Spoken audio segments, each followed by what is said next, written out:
At number 10, fashion. Back in the Dark Ages, fashion and high quality clothing were a symbol of status in society. For the elite, it was their way of displaying their wealth and high status over the poorer population. Because this meant so much to them, obviously they had to go above and beyond with their looks, and oh boy, did they take things to a whole new level. Everything was super exaggerated. For women, they just wore the finest dresses, but for men, that's where things got spicy.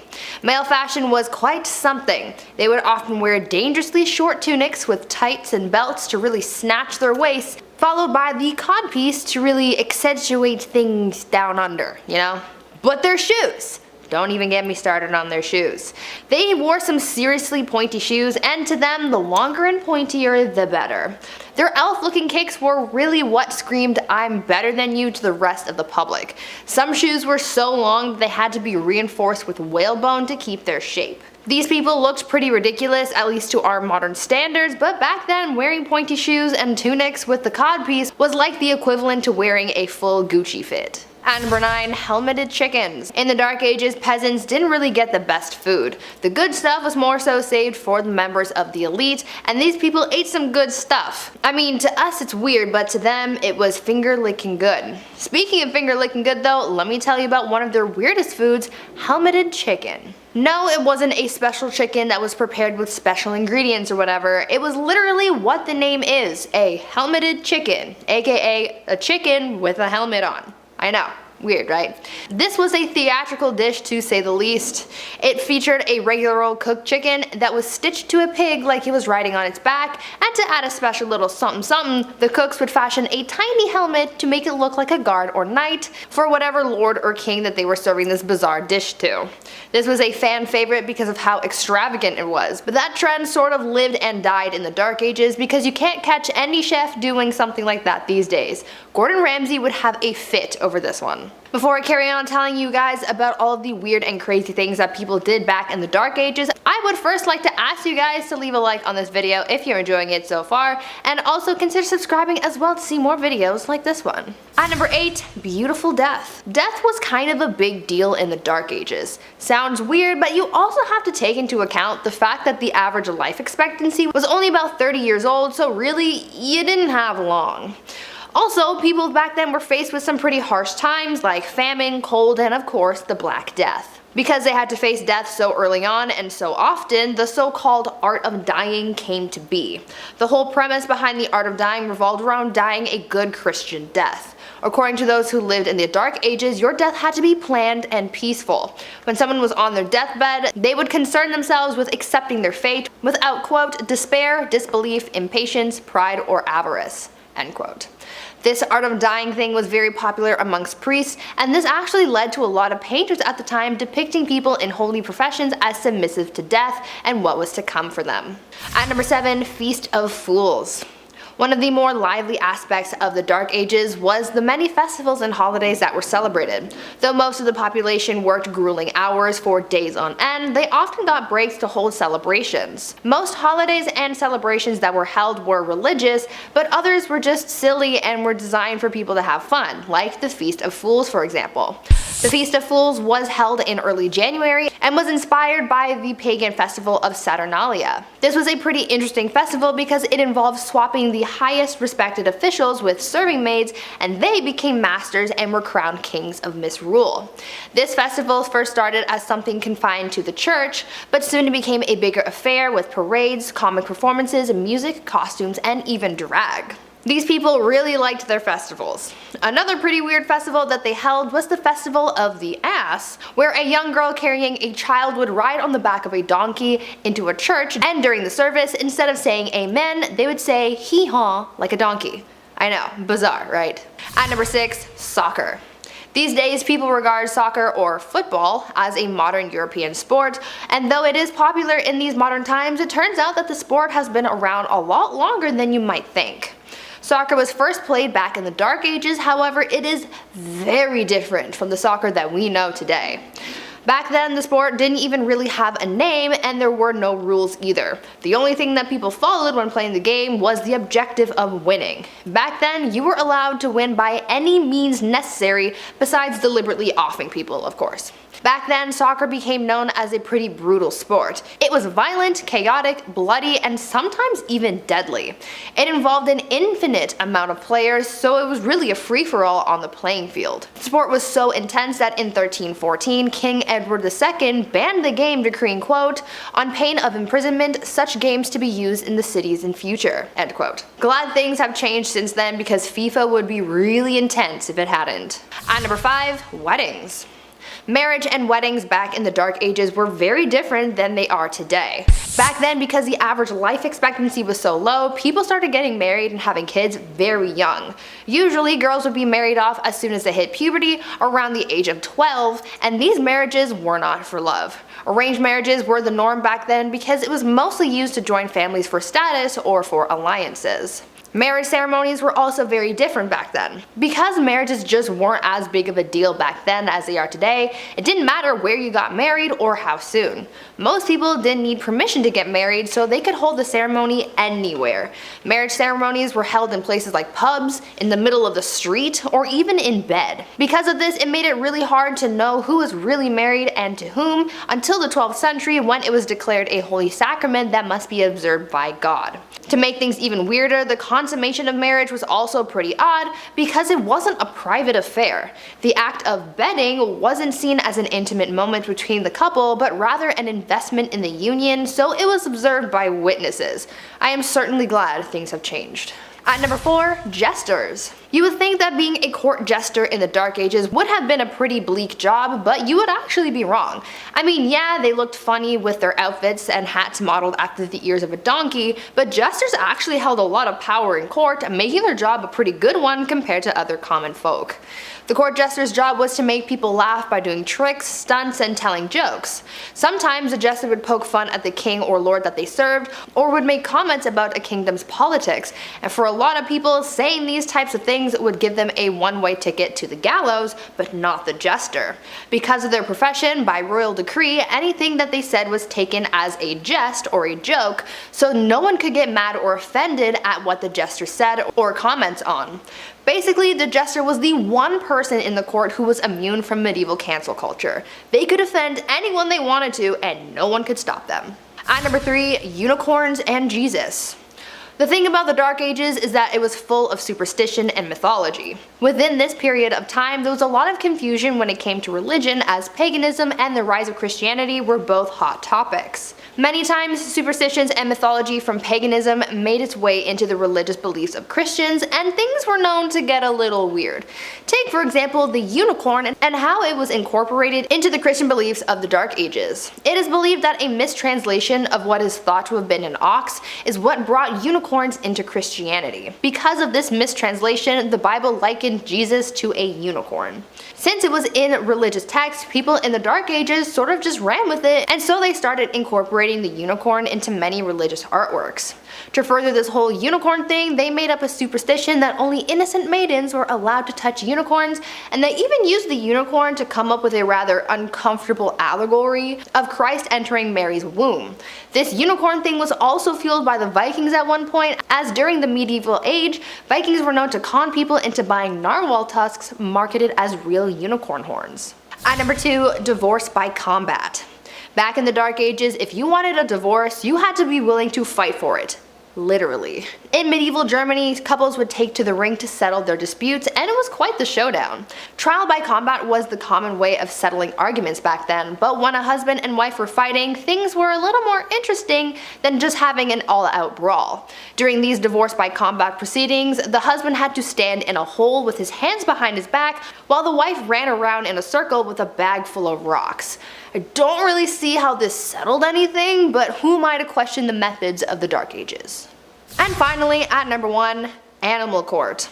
I think that one of the weirdest things about life in the Middle Ages was their legal cases. As I just told you, their divorce proceedings were literally a trial by combat. They also found bizarre ways of trying someone if they were accused of witchcraft as well, and that was pretty dark, but the strangest court battles involved animals. Yes, animals were sometimes put on trial back in the Dark Ages. All animals from livestock to pets and even insects were not safe from the law, and they would be put on trial if they were suspected of breaking the law. According to records from the Dark Ages, at least 85 animals were put on trial for a number of reasons. Pigs were the ones who were put on trial most often for chewing off people's body parts and even eating children. In 1474, a rooster was put on trial and found guilty of the unnatural crime of laying an egg, and even unwanted rats were put on trial and received strongly worded letters demanding that they leave the premises. The most bizarre case though involved a donkey who went through a legal trial and actually won. This donkey became the victim of unwanted advances, but was deemed innocent because someone declared her to be, quote, virtuous and well-behaved animal, end quote. These people had way too much time on their hands. At number 10, shaming parades. If you've ever watched Game of Thrones, then you might be familiar with that scene where Cersei gets paraded through the streets of King's Landing while naked, while someone behind her rang a bell chanting, shame, ding ding ding, shame. You know what I mean?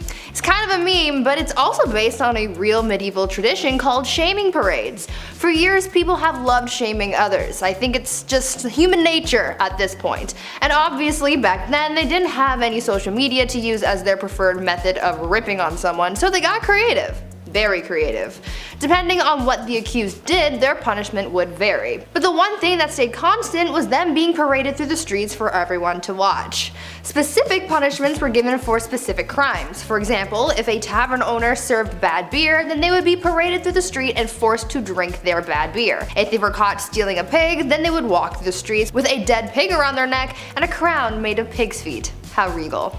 People would throw things like glass, rocks, and even dead cats at whoever was being paraded, and it was quite the spectacle. Now, would you rather experience this or being cancelled on social media? Let me know. At number 9, bloodletting. Back in the Dark Ages, medicine just wasn't the greatest. Clearly, I mean, they had a plague that wiped out 50% of the population in Europe. Even their quote-unquote doctors were overlapping jobs. Barbers were cutting hair, obviously, but they were also setting broken bones and bandaging wounds, so I'm not really sure I would trust that, but back then it was a case of you get what you get, so I don't think people were really complaining too much about their barber Joey down the street giving them a cast, you know? But other than the practice of patching wounds and whatnot, they were also practicing bloodletting back then, and it was a little much. Bloodletting was the practice of withdrawing blood in order to cure or prevent illnesses or diseases, so doctors would use things like leeches to suck out the blood of their patients, but they also used scarification methods to scrape away the skin to drain the blood, and others used lancets to slice open veins, sometimes including the jugular vein. I'm so glad that we do not do this anymore because frankly, I would like my blood to stay inside my body, thank you. Now before we carry on talking about just how weird things were back in the Dark Ages, why not leave a like on this video if you're enjoying it so far, and while you're at it, maybe think about smashing that subscribe button as well to see more videos like this one. At number 8, day drinking. Day drinking is a thing. You know, when you're with the homies and you pour yourself a glass of sangria and take a walk around the neighborhood in the middle of the afternoon. Not saying I've ever done that. It's usually a once in a blue moon type of deal, but for people in the Dark Ages, day drinking was an everyday affair. Now, people back then weren't necessarily drinking at all hours of the day just to get plastered and stay plastered. It was actually for health reasons. You see, people tried to avoid drinking the water at all costs over fears of illness because the water just wasn't clean and wasn't safe to drink, so they turned to the next closest thing that they could drink, and that just so happened to be alcohol. Back then, it was common to drink large amounts of beer, cider, or wine, and it was common to be drunk all of the time. Thank God we can safely drink water now because I don't think anyone could handle the hangover that came with all that heavy drinking. At number 7, no pleasure. The Dark Ages were heavily immersed in religion. In medieval Europe, they took Christianity very seriously and people followed the church very closely. The mission of people back then was to live a good Christian life and to not commit any sins, but one of those sins was a little unfortunate when you look back on it. Back then, any sexual acts that were meant for pleasure and not for procreation was considered a sin. That meant that sexy time was reserved for furthering the population, and that's it. And if you did anything recreational, you would be getting a one-way ticket to hell. Along those same lines, it was also believed that female domination was also a sin, and so the woman could not get on top, or again, straight to hell with her. One saint, Francesca Romana, was so afraid of experiencing pleasure when she slept with her husband that she literally burned her lady bits with hot fat so that it would make the experience as miserable as possible. That sounds horrible. At number 6, cemetery fun. What types of things do you guys like to do for fun? Do you play video games, or read, or maybe you watch Netflix or YouTube? Huh? And where do you like to go for fun? Maybe the mall or to your friend's house? Well, if you lived in the Dark Ages in Europe, you would go to the place that everyone goes for fun, the cemetery. Yep. You're gonna go kiki it up with the corpses, and unfortunately they're not corpse husband, although corpse, if you're watching, hit me up. Thank you. Anyways, back in the Dark Ages, the cemetery was the place to be. It was considered to be the social hub of the community. Back then, people held theater performances, elections, trials, and even set up businesses in the cemetery because the graveyard shops were exempt from taxes. There was quite a lot going on in the cemetery, but it was almost the equivalent of going to the mall. But I want you guys to tell me if you would ever be like the people in the Dark Ages and just go to the cemetery for fun. At number 5, an eye for an eye. When it came to the legal process in medieval Europe, things weren't always fair. I mean, they tried women for being witches and prosecuted animals for various crimes. Their punishments were sometimes swift and just, and other times they weren't. People back then believed that when found guilty of a crime, there were worse punishments than losing a hand or something. As I mentioned a little earlier, they were quite fond of public humiliation, but they also believed in issuing fines and even kicking someone out of the community altogether. If someone was found guilty of a violent crime, then they would be subjected to punishment that would cause them pain as well, but not to teach them a lesson, but rather to brandish them so that they would be recognized as a person in the community who did that one thing to that one person, you know? Since these people were very religious, they also had to make up with God for whatever crime they committed as well, so usually that would involve fasting, and then it would be up to Sky Daddy to determine if further punishment was needed. At number 4, the king's evil. Being a king or queen in the Dark Ages might seem like a pretty cool job, but I don't really think it was. With the rivalries these people had, they were at risk of being assassinated in one way or another, they had to worry about their bloodlines, and of course the thing that everyone had to deal with, illness. Some kings, to help out their people, were tasked with healing an illness called the king's evil, and you're probably wondering, well, these kings weren't doctors, how did they cure illness? And to that I say, well, they touched it, of course. This whole thing started in the 11th century when Edward the Confessor became known for touching a person suffering from scrofula, aka the king's evil, and they cured them. People thought that this was a miracle, and so for hundreds of years after that, English and French monarchs were tasked with touching the sick to cure them of this illness because the monarchs were believed to be an incarnation of the divine. At number 3, toothworms. If you're one of those people who really hate going to the dentist, just be glad that you didn't have to go to the dentist during the Dark Ages, because that was an absolute nightmare and a half. Not only do they not have any proper medication or anesthetics, but you could also get the worst diagnosis your dentist could ever give you, and that was a diagnosis of an infection of toothworms. They believed that people could be infected with toothworms that caused a tooth to decay, and that pits and holes in the tooth were home to a worm that looked like a tiny eel. What's worse than the diagnosis, however, is the removal process. They didn't want to pull out the tooth that was supposedly infected with these tiny worms, so instead they used a more holistic approach. A method that they would use to rid the worm would be to take a candle made out of sheep's fat and various seeds, and then they would hold it as close to the tooth as possible so that the worm would run from the heat and fall into a little dish of water that was being held beneath the patient's mouth. That sounds like a horrible trip to the dentist, that's for sure. At number 2, judging tears. In modern times, somehow we've come up with this idea that only girls are allowed to cry. I think that's pretty BS, and it's healthy for everyone to express their emotions, and funnily enough, they believed the same thing back in the Dark Ages. Back then, everyone was expected to cry freely, but the strange part of all this is the fact that people judged how others cried. Their tears would be judged on quantity, duration of crying, and frequency as well. They took their tears pretty seriously. Obviously, when someone was crying because of some kind of loss, it was pretty much nothing, but if they saw someone else crying for a different or unexplained reason, this was believed to have been a different kind of tears called the gift of tears. They believed that this was a sign that someone was thinking of Jesus and his suffering, and that they were so overcome with emotion that they were moved to tears, and this was also considered a gift from God. As long as someone's crying wasn't too loud, they didn't cry too much, and it didn't disturb anyone, especially during a church service, they were just considered particularly devout. And finally, at number 1, pee readings. This Dark Age tradition is probably one of the strangest ones I have ever heard, and you might come to think the same thing. In medieval England, people were known to get diagnosed based on their pee. Back then, they believed that the consistency, color, and taste of someone's pee could diagnose someone's ailments. They took this method of diagnosis so seriously that they published books for the wealthy so that they could do the practice at home, and these books included illustrations and color charts so that they could judge their own pee.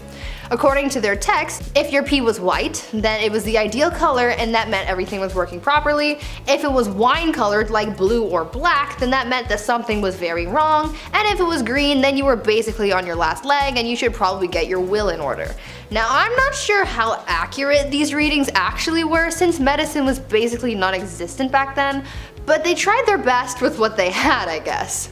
However, I'm pretty sure you don't need a book to tell you that your wine-colored pee is a bad thing. Number 10. Treaty of Verdun. The Treaty of Verdun, or also known as Traité de Verdun, was a contract agreed on in August 843 in which divided the Frankish Empire into 3 kingdoms among the surviving sons of the Emperor Louis I, the firstborn son and heir of Charlemagne. Long story short, all the grandsons were all at civil war with each other about who was getting what did Grandpa promise. The treaty followed shortly after almost 3 years of wars between the brothers. It was the first in a series of partitions contributing to the dissolution of Charlemagne's empire, and it is seen as a blueprint in which modern societies are based off of. Basically, the brothers all had to split what their grandfather had decreed his own into land. Lothair the First, coolest name, Charlemagne's eldest son, received Francia Media, or the Middle Frankish Kingdom. Louis II received Francia Orientalis, or the East Frank Kingdom. And Charles II received Francia Occidentalis, or the West Frankish Kingdom. You and I both know the youngest got the most. Come on, I'm just gonna say it right out. Everyone likes to talk about the eldest son this and the eldest son that, but we all know the baby gets whatever they want whenever they want, don't they, huh? I'm looking at you, Taylor. Come here, man. It's true, man. The baby gets everything. Middle child?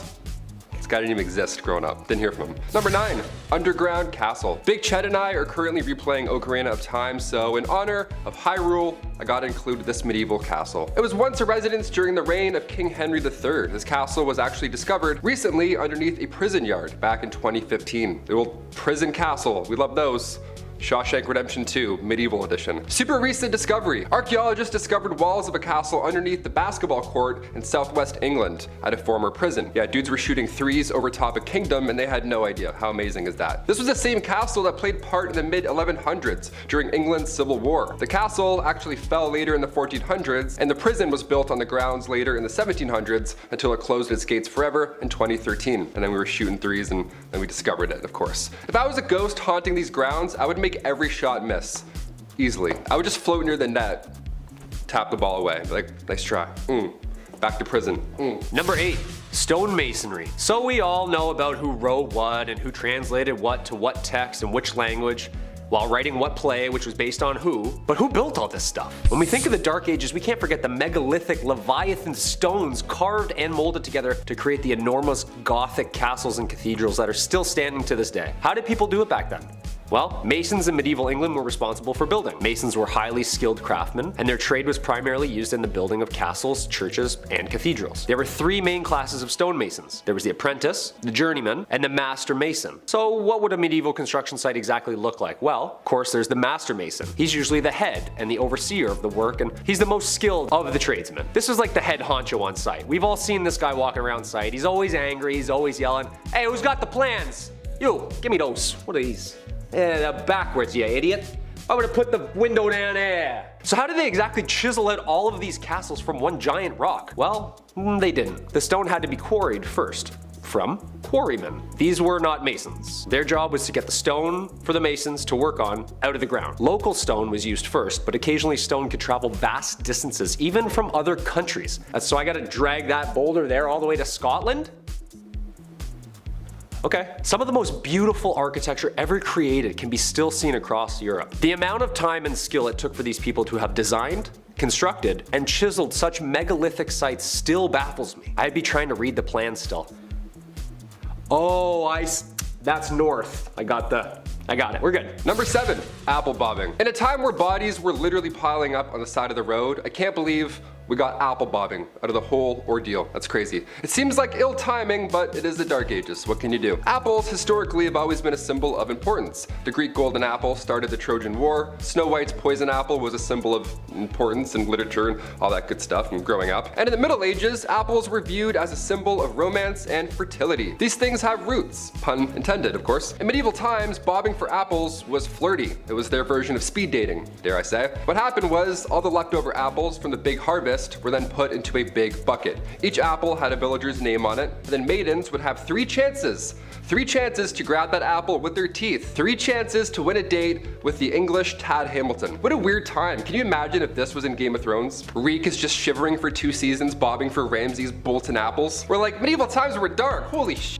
Number 6. The feudal system, aka feudalism, was a form of structure system existing in medieval Europe in which people would work and fight for nobles who gave them protection and land in return. A social political system in which landowners would contractually bind tenants to exchange their goods, loyalty, and simple space for safety and comfort within the laws of those ruling. Basically, this is like our renter's agreement now. I'll give you a place to stay and some heat. You give me an unfathomable and overpriced amount of shillings for these extremely low ceilings. Yeah, talk about crooks, man. This system stayed in place for more than 1,000 years and managed to fizzle its way out of society somewhere in the 15th century. Not just anybody would ask to be signed to this deal. There was structure and there was order. There was a lord, aka the landowner, aka your landlord, allowing vassals, aka tenants, to rent the land by providing services, especially military services. Yeah, you can stay here, but once in a while we're gonna need you to dump a bunch of boiling water and over that wall. Is that cool?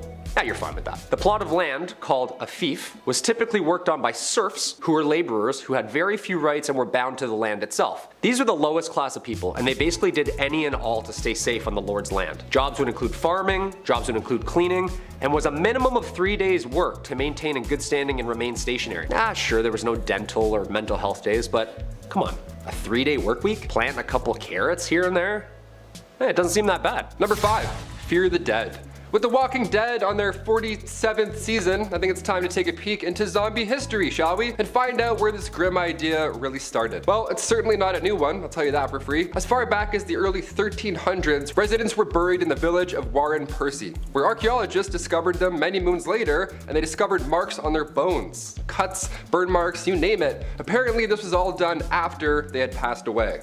But why? Scientists believe that these injuries inflicted after their untimely death were to prevent them from being reanimated, you know, coming back to life and haunting your village. To keep them in their graves, of course. Unless this dude did something to piss off an entire village that much, they were clearly afraid of this corpse coming back to haunt them. Number 4. Studium Generali. This period also saw the birth of what we call the modern university. This was a culmination of material translated and taught to provide a new infrastructure to scientific scholars. Some of these new universities were registered by the Holy Roman Empire as an institution of international excellence, giving it the title Studium Generali, or better known as Studia Generale. Most of the early Studia Generale were discovered in Italy, Spain, England, and France. These places of study were considered the most prestigious places of learning in all of Europe. I bet you the school hoodies were still so expensive. Just someone's old textbook with a mustache drawn on Marcus Aurelius. The listed number of institutions began to grow as new universities were founded throughout Europe. As early as the 13th century, scholars from the Studia Generali were encouraged to speak and lecture courses at other institutions within Europe to share documents and information, which led to the current academic culture seen in modern universities today. It's a TED Talk, come on. There had to be one cool professor back then, like the guy who lets the class teach itself, orders pizza, has tenure, and hates the monarchy. Number 3, medieval taverns. Say you want to grab a pint with the local lads. Where do you get an IPA in the Dark Ages? Where do we get a 6-pack of Arthurian ale? Well, this is the medieval ages, so instead of venturing through the woods to hopefully maybe find another town, just ask thy neighbor. That's right, in the Middle Ages, you could brew your own ale. No problem, no one's asking any questions. Give it a shot. In the late 12th century, baking bread was not freely permitted, but making ale in your basement was. I guess that's great. So the higher ups, the noble lords, they wouldn't care if you made ale and had a block party. But if you made a weak ale, or it was improperly measured and then distributed, then, and only then, do you get a fine. Arrest this man at once. Number 2, St. Patrick. St. Patrick was a 5th century Roman British Christian missionary and bishop in Ireland. Also known as the Apostle of Ireland, although he is the first apostle, having lived prior to the current laws of the Catholic Church.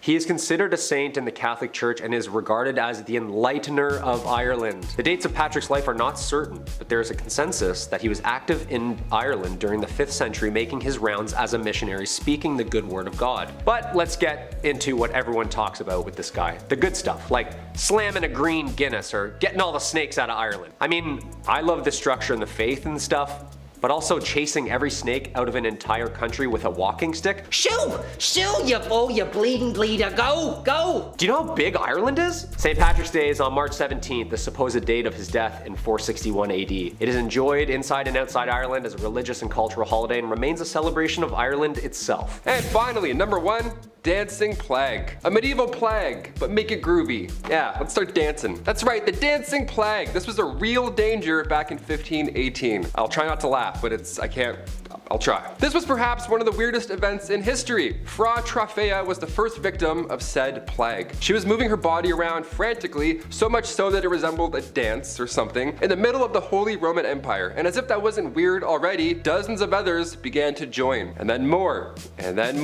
all moving their bodies with a similar, wacky, frantic twist.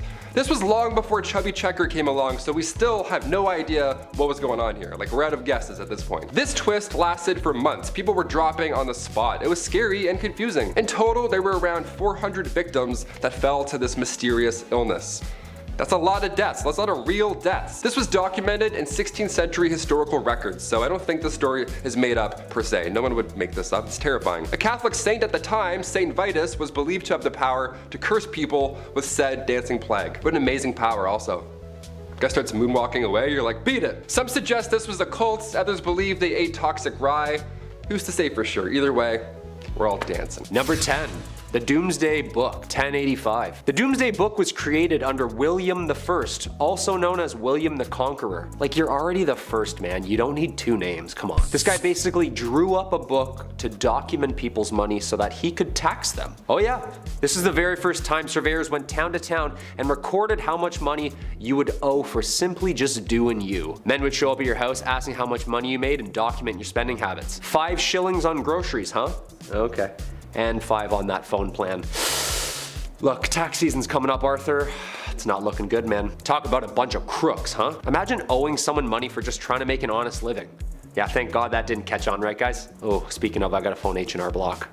Number 9. The Crusades. A 3-part miniseries spanning over 200 years. These bloody and ruthless wars were battled between Muslim and Christians for the proprietorship over sacred sites and the land in the East Mediterranean. A 3-part miniseries spanning over 200 years. These bloody and ruthless wars were battled between Muslim and Christians for proprietorship over sacred sites and land in the East Mediterranean. Wars that resulted in 6 million deaths. The Knights Templar, a brotherhood of highly trained soldiers horseback bashing their way through the East. These guys were the real deal, almost like the Navy SEALs of their time. We've seen these paintings.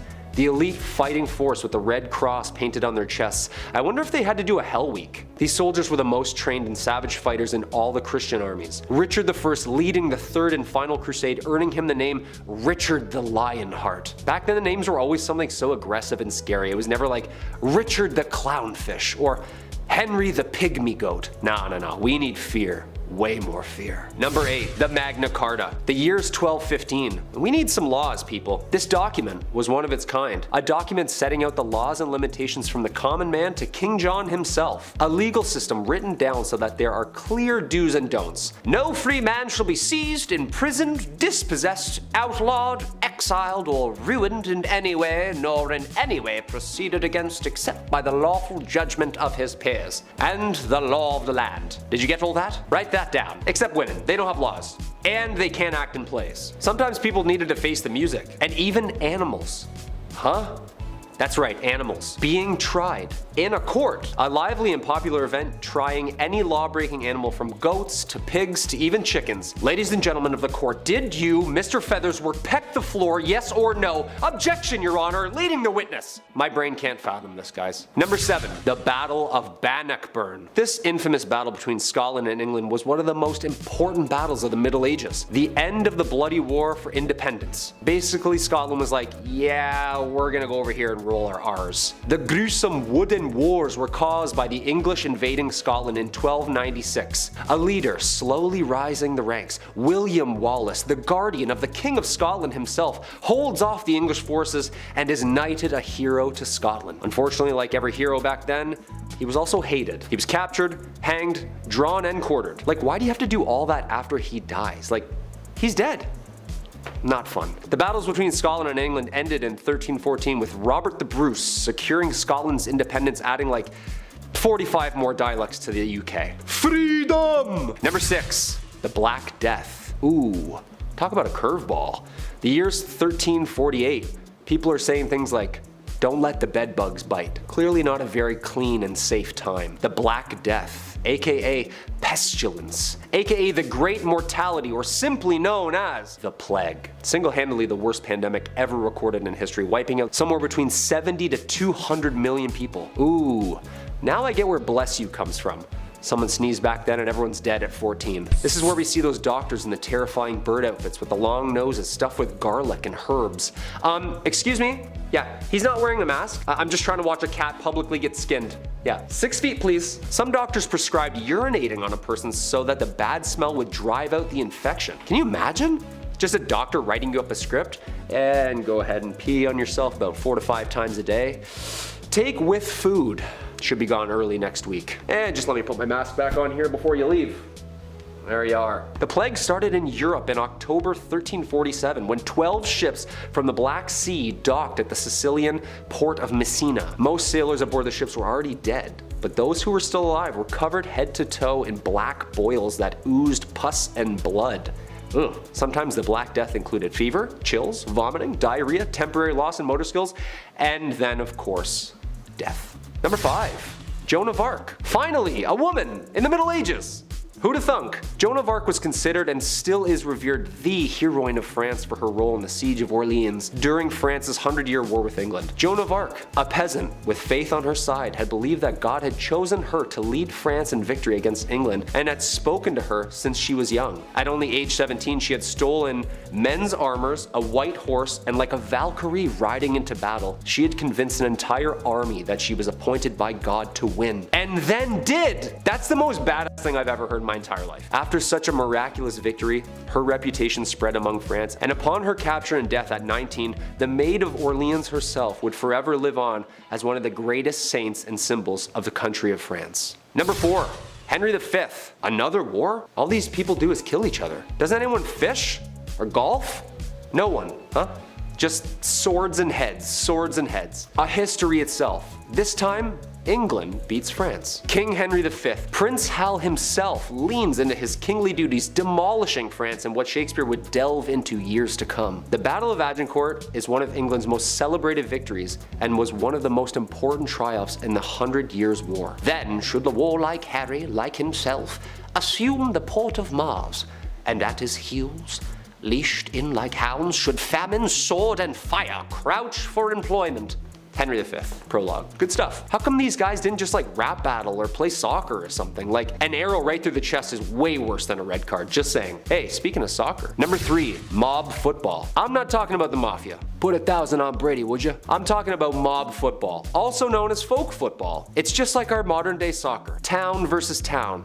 Except it has an unlimited amount of players. And there's only 2 rules to the game. Get the inflated pig's bladder over the opposing team's lines on the other side of town, and no murdering. I mean, I guess this is closer to rugby? Yeah, this is literally just rugby. This game was played competitively and eventually outlawed at Oxford University in 1555. Just a guy named Jeeves in a polo. Oh yeah, I play mob football at Oxford.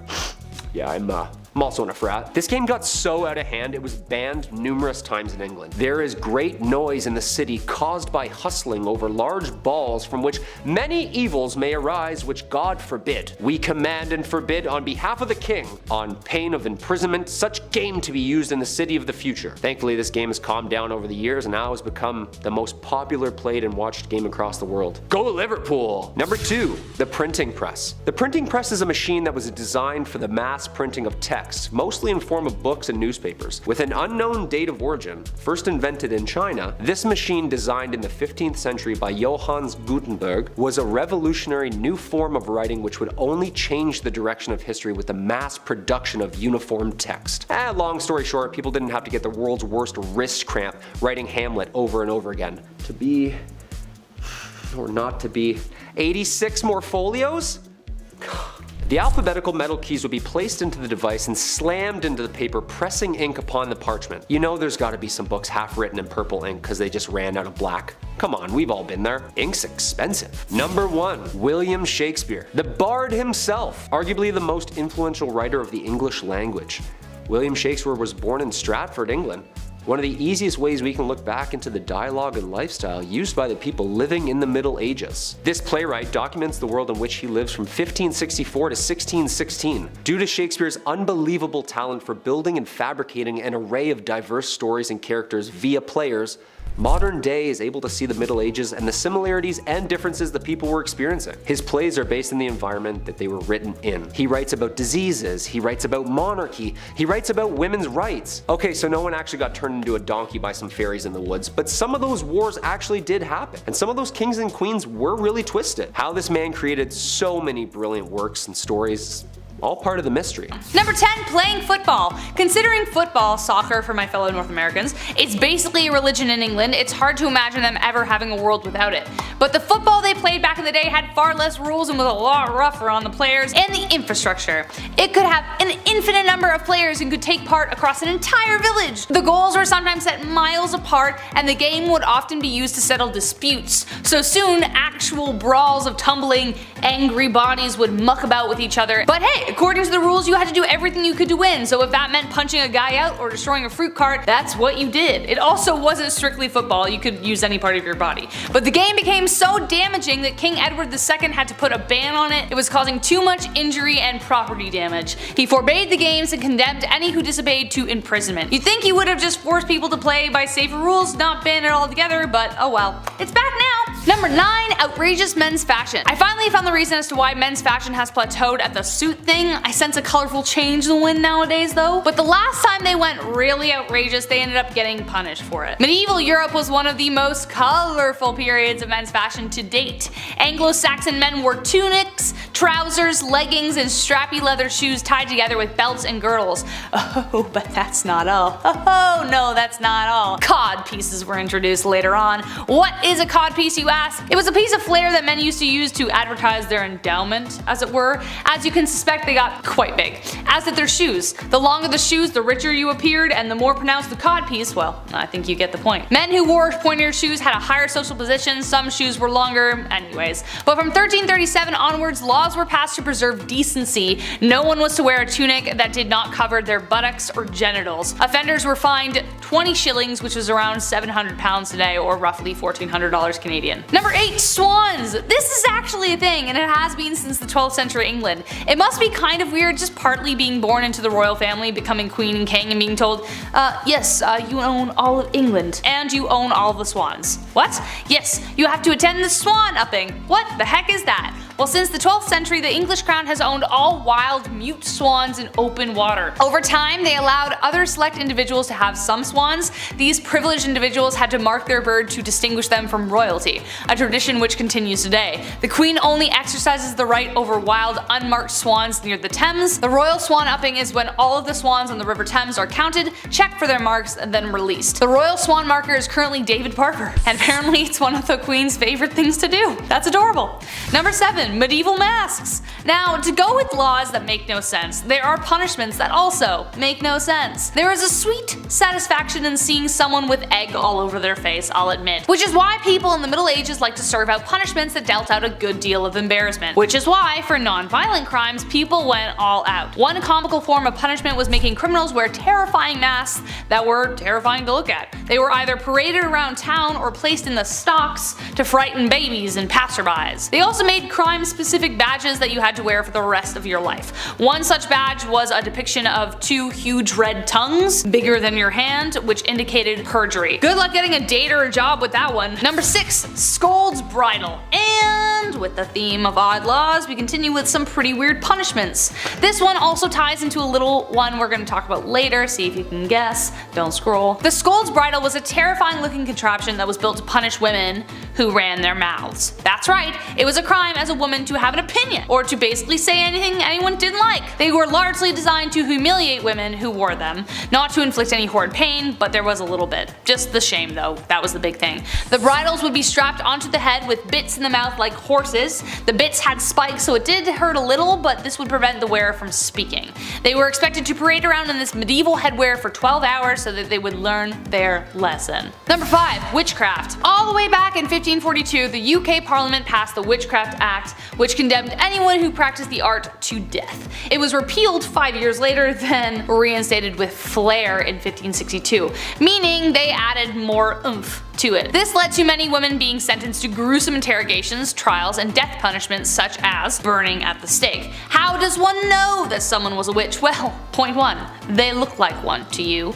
2, if you threw a hog-tied woman into a pond and she floated, she was a witch. Number 3, you're a woman and financially independent. Number 4, you're old. Honestly, the list goes on. Anyone could be accused of being a witch. If someone wanted an easy way to get rid of you, they could just whisper in someone's ear that you bewitched them when they were dreaming. Number 4, failure to entertain. Today, if a comedian doesn't make us laugh or we don't enjoy a TV show, we just change the channel. But back in medieval times, failure to entertain the king or queen could result in your death. Nicolas Ferial was one of the most famous jesters in history, for instance, known as Triboulet. He entertained King Louis XII and Francis I in France during the 1400s. He was born with a smaller head and brain than other children, which affected his neurological and physical appearance. The king seemed to be amused by this, and so he served as his jester. He wasn't academically smart, but boy was he witty. But sometimes his wit took him too far. This got him eventually into trouble, and Francis I decided to have him executed. Why he didn't just fire him and kick him out in the first place, no idea. He must have said something that really towed the line. But everything was extreme back then, keep in mind. But the king asked him, how would he like to die? And Triboulet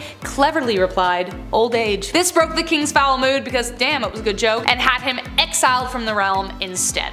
But damn, he cut it close. Number 3, no more minced pies. This one should make some of our British fans gasp or run for a builder's tea and a mincemeat pie to clutch it close to their heart. But rest assured, it was only on one Christmas day that eating mince pies was illegal, and that was on December 25th, 1644. On that year, it was legally mandated because the celebration fell on a legally mandated day of fasting. However, the pies themselves were seen as a symbol of the moral excess of Christmas season. Further legislation was proposed in 1656 to clamp down on an immoral and lush Christmas traditions like and including the mincemeat pie. England was currently under the rule of Oliver Cromwell, who was just the worst, and he was very religious and just wanted everyone to behave. And it was part of his effort to tackle gluttony. But when Charles became king, people stopped going after holiday treats and mince pies were safe once again. Number 2, a beached whale. So considering poaching was illegal in the king's forest, it only makes sense that they would try to make it the same for the sea.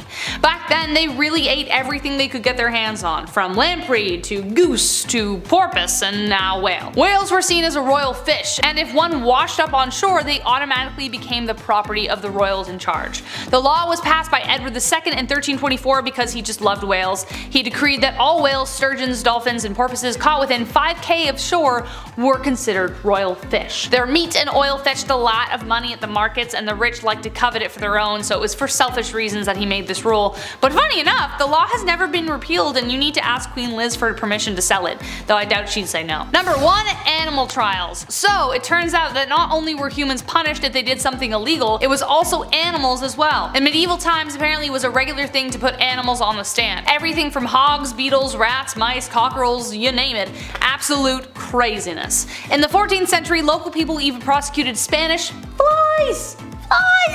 They have no control, they don't even know what they're doing. Spanish flies were dangerous to livestock and would ruin vegetation. Needless to say, they weren't well liked. So, they were appointed a lawyer and given great dignity in court, though the verdict was obviously not favorable because they couldn't speak for themselves. They were condemned and banished from a plot of land. It was believed that animals who committed a crime were possessed by the devil, and to let them go unpunished would give the devil permission to take over human affairs. So they would like literally hang pigs by nooses to punish them. Did the flies actually ever come back? Probably, but at least the humans felt better about it. Starting our list off at number 10. Don't steal crops. In medieval times, stealing crops was considered a very serious crime, as funny as it may seem in your head. See a guy grab a vegetable and run away. Crops were a vital source of food and income for farmers and communities. There's no Uber Eats back then, alright? Somebody steals your tomatoes, you're fucked. In some cases, the punishment might be a fine or restitution paid for the victim, while in more serious cases, the thief might be subjected to public humiliation or physical punishment, such as whipping or branding. Yeah, branding somebody publicly, all because you ate the wrong apple off the wrong tree. Repeat offenders might of course face more severe punishments because something's afoot here, okay? We're not buying your story this time. Such as imprisonment or banishment from the community. Yeah, banishment. Just get out of here. Next village. See ya. Overall, stealing crops was not taken lightly in medieval society at all, and it could result in significant consequences for the offender. Branded, getting branded because you stole a crop. That's embarrassing almost. Number 9, don't steal at all. Yeah, let's rewind the clocks back a bit more. Don't take anything ever. How's that sound? Sweden's Bjarki laws were a set of Viking-era laws that governed maritime trade and piracy. Now, they were enacted in 832 AD, pretty old school, and they included punishments for various crimes, including theft and piracy. The punishment for stealing in a Viking society, it of course varied depending on the severity of the crime, the value of the stolen goods, and or the social status of the offender. But for minor thefts, the offender might be required to pay restitution or make amends to the victim. This could involve returning the stolen goods, paying a fine to them directly, or performing a service for them. You're basically a slave for them. For more serious offenses such as repeated thefts or stealing from a chieftain, the punishment might be more harsh. And this is where we get into the nitty-gritty of our list. Here, the offender might be stripped of their social status, exiled from the community, or even killed, the worst of the worst. Now, in some cases, the punishment for stealing could also involve public shaming. That in the Viking era, I didn't want to know what that would look like. The offender might be paraded through the community or subjected to other forms of humiliation. Yeah, we'll get to the lung stuff a little bit later on. Slowly but surely we'll get there. You have to start at theft and then work our way to the lunging and the horrible knee-breaking stuff. Number 8, arson. Capital punishment was a common punishment for arson in the medieval age. Sounds a bit harsh, but hear me out. Last time I was on this channel, I was talking about the Great Fire of 1666. It took 15 lives, but ultimately this fire, it forced officials to rebuild a great part of the city, restructured everything. This changed history. Fire in medieval towns equals trouble. It's gonna spread quite fast. A lot of wood, a lot of woody stuff. So if you were found guilty for arson, well, buddy, you're screwed. Arson, the deliberate setting of fire to property, it was considered a serious crime and was often punished severely in order to deter others from committing similar crimes, right? In some cases, arsonists were killed by hanging or they were burned themselves at the stake. Yeah, burning at the stake was a particularly gruesome form of capital punishment in which the accused was tied to a post or a stake and then they were set on fire. Again, this was all a public affair. People came out to watch this. Horrible. Horrible. Hide your eyes. We're not going to watch this one. Number 7, amputation. While amputation was not a common punishment in Viking societies, there are historical accounts of it being used in extreme cases of punishment, which is absolutely crazy. I'll tell you 2 of them. One example is the story of Orm of Lyre, who was a wealthy farmer in Norway during the 11th century. Now Orm, old Orm here, he was accused of multiple killings, including the killing of a chieftain, and was sentenced to have his hands and his feet amputated. Yeah, you can't kill anyone when you don't have any mitts, apparently. This was a severe punishment that was reserved for the most serious of the most serious, and it was intended to permanently disable the offender and hopefully prevent them from committing further crimes. Example number 2, Edvin Knifri. He was a wealthy farmer, again, another farmer in rough times. He was a wealthy farmer in Iceland during the 10th century. Now Edvin, he was accused of stealing cattle, and as a punishment, his nose and his ears were cut off. Do you hear that? That's Edvin's ears getting cut off. It's horrible. I can't show it, but I can definitely act it. This form of punishment was intended to publicly shame the offender and serve as a warning to others. Yeah, I see Edvin over there. Old non-ear Edvin. That's why you don't steal. Number 6, Slavery. Slavery, of course, was a common practice in Viking or medieval societies, and it was often used as a punishment for crimes such as theft, piracy, and debt. As I said earlier, if you steal enough stuff, you owe people far too much. Now they own you. According to the Bjarki laws, a set of Viking era laws governed in 832, I mentioned that earlier as well, individuals who were unable to pay their debts could and will be sold into slavery. Yeah, you gotta pay some way. Vikings also engaged in the slave trade. They captured individuals during these raids and they sold them as slaves in markets across Europe and the Middle East. Slavery was an integral part of the Viking economy, and many Viking households had slaves actively who were performing various tasks such as farming, household chores, and even military service. The treatment of slaves in Viking societies varied depending on the individual owner, but slaves were generally considered property and had few legal rights. Yeah, we don't look at that often when we look at medieval history. We often just imagine guys like me with big beards, you know? Number 5, the ordeal by fire. Also known as trial by fire, this one's a little bit different than being burned at the stake. Dare I say it's a bit worse? I don't know, it's certainly gonna last longer, which is worse in my opinion. This one here was a Viking punishment that involved subjecting the accused, this individual, to a test of endurance, we can call it. They had to walk barefoot over hot coals, or they had to hold hot iron in their bare hands. The belief here was that if the accused was innocent, they would be unharmed by this boiling hot fire, whereas if they were guilty, well then, and only then, would they burn and suffer. This punishment was not unique to Vikings. It was used in various forms throughout history, medieval history. It was huge in medieval Europe.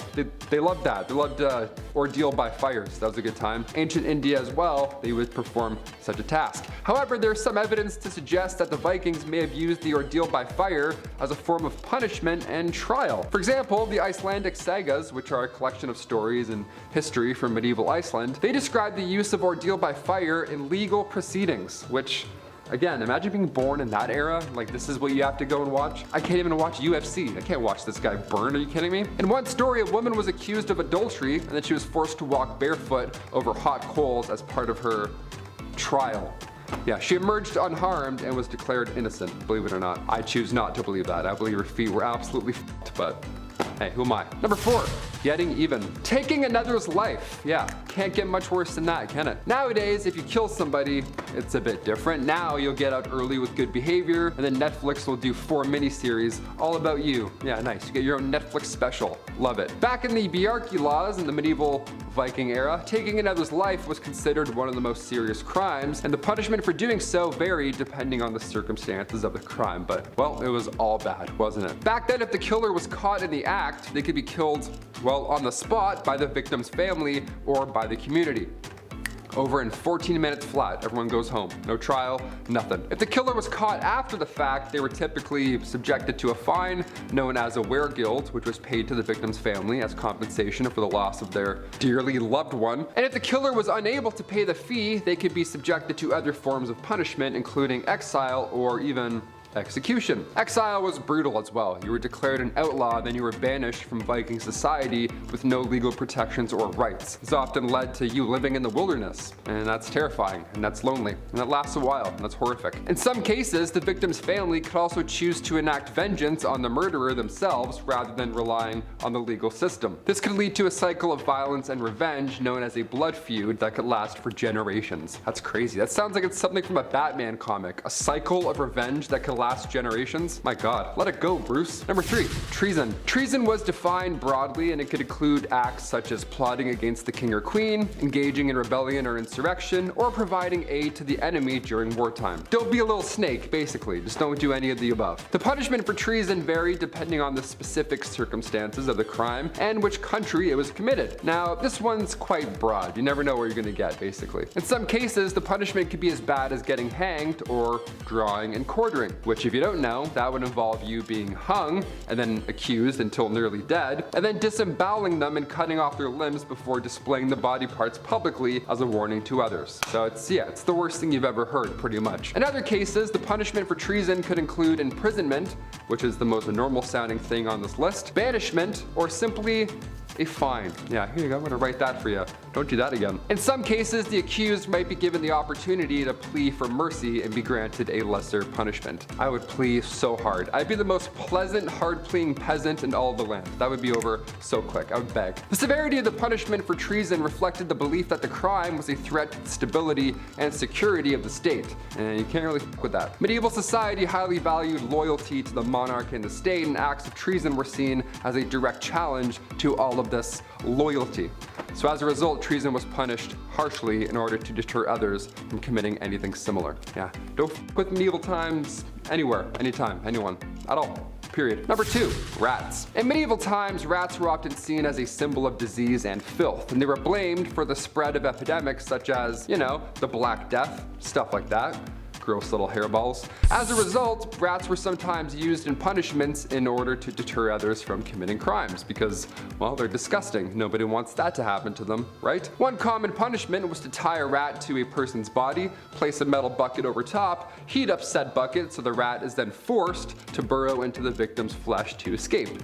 Pretty horrible, but it gets worse. Other punishments involving rats included throwing rats at a person's face, which kind of hilarious, kind of horrible, or forcing them to eat a live rat. Both of these sound like fear factor challenges. That is insane. You get caught stealing now, you have to eat a rat. Can you imagine that? So gross. I would rather do the time than have a rat get hucked at my face. Thank you so much, Judge. And finally, number 1, the cupbearer. We'll finish with one of the worst jobs to have in medieval times. This one's not a punishment per se, but it's too funny to leave out. This job would make me so anxious, oh my gosh. In medieval times, a cupbearer was a highly trusted servant in a noble household or court. Now the cupbearer was responsible for the care and presentation of the lord or milady's beverages, ensuring that they were of high quality and served in appropriate vessels. Vessels where you can do this a lot. I know kings and queens like to do this a lot when they're giving their monologues. The cupbearer was also responsible for monitoring the lord or lady's health,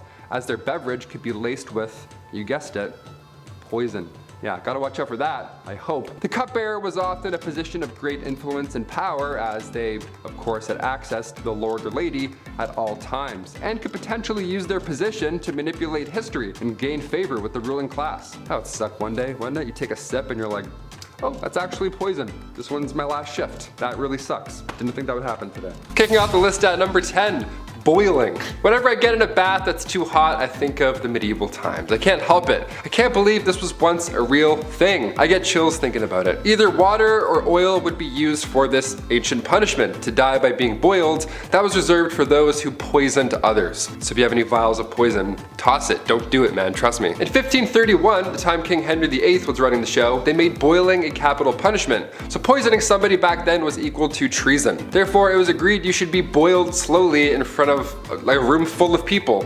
I would say that's the worst, but I know what's also to come on this list. Number 9, water. Taking a step away from the worst physical thing one could possibly go through, let's take a look at how far the mind will go before it too breaks. Sensory deprivation is still around today. In fact, there's many who pay for it. Yeah, they lie in a dark tub full of salt, then they float and listen to Childish Gambino. It's a magical experience. Your senses are powerful, especially combined with water. So this dripping machine, this old water punishment, that was just all bad. You had ice cold water dripping on your forehead and your face over and over for hours and hours. Drops would be at different random times so you can predict it as well. My toes are wiggling while I'm talking about this. This is making me anxious right now. In medieval times, they would tie you down and then using a horn, a big ass funnel, they would pour 9 pints of water down your throat. So water is horrible in many ways. Number 8, fire. Can't talk about medieval punishments without mentioning this witchy classic. Commonly practiced in Babylonia and ancient Israel, then later on in Europe with the classic witch hunts,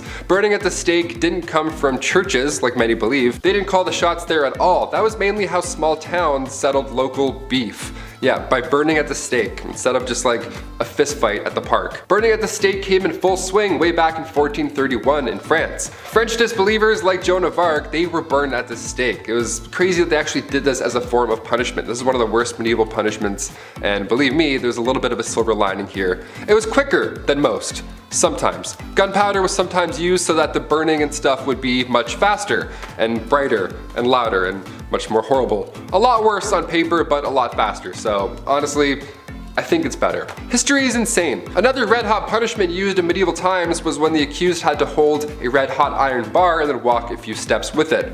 A red-hot iron bar, your hands were literally toast at that point. Here's where it gets even worse though. 3 days later, the accused would come back to the court, and then when the bandages were removed, if their hands were healing, they started to heal, they were deemed innocent. They were on the path to goodness and whatever. If their hands were still in horrible condition from, say, I don't know, holding a red-hot iron bar, then they were pronounced guilty. That's how the courts worked back then. Number 7, the rack. On to something not so hot and fast, but rather dull and slow. The rack is surprisingly well known. It was originally introduced to the Tower of London around 1420. The Duke of Exeter referred to this device as his daughter. What a weirdo. It's like guys who call their car like she. It's like, okay, just a little bit too close to your automobile, man. Relax. It was an open bed frame type device where your ankles were tied at the bottom and your hands were tied at the top. Already we're off to a horrible start.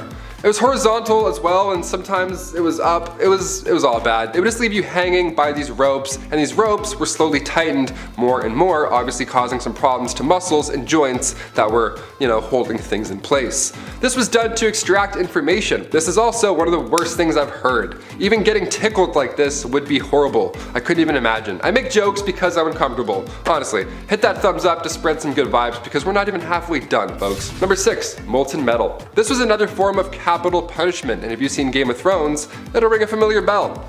A few of these do, actually. Yikes. Metal would be heated up in a cauldron for a long time to the point where it was liquid. It was molten metal, just a soup of minerals. Look, we said this video wasn't for the faint-hearted, and here at BumbleBee, we like to keep that promise. They would then pour the molten metal on your head, or more commonly known, they pour it down the throat of the accused. Obviously, it wasn't done as a method to extract information, it was done to brutally end someone's life. Because they're not talking after that, of course. Execution by molten metal was supposedly done to a wealthy Roman general, Marcus Licinius Crassus, back in ancient times. The metal would burn your muscles and skin, literally cooking it, and then after a few moments, it would harden. Bad, not good. Number 5. Keel hauling. Not to be confused with Kegels, keel hauling was reserved for the worst of the worst at sea. This was used by pirates for sailors who disobeyed orders and all that jazz. The victim would be suspended by a rope with rocks or weights around their ankles, then they're lowered to the keel of the ship where all the sharp barnacles live. After so long, these ships are so old, it's just piled on, layers and layers of barnacles. Then they would get dragged all along them with the water and everything. Water plus pain, it's a lot, it's a deadly combination. Anything to do with barnacles in the sea, no chance. I'll literally tell you anything, Blackbeard. Anything. Number 4, solitary confinement.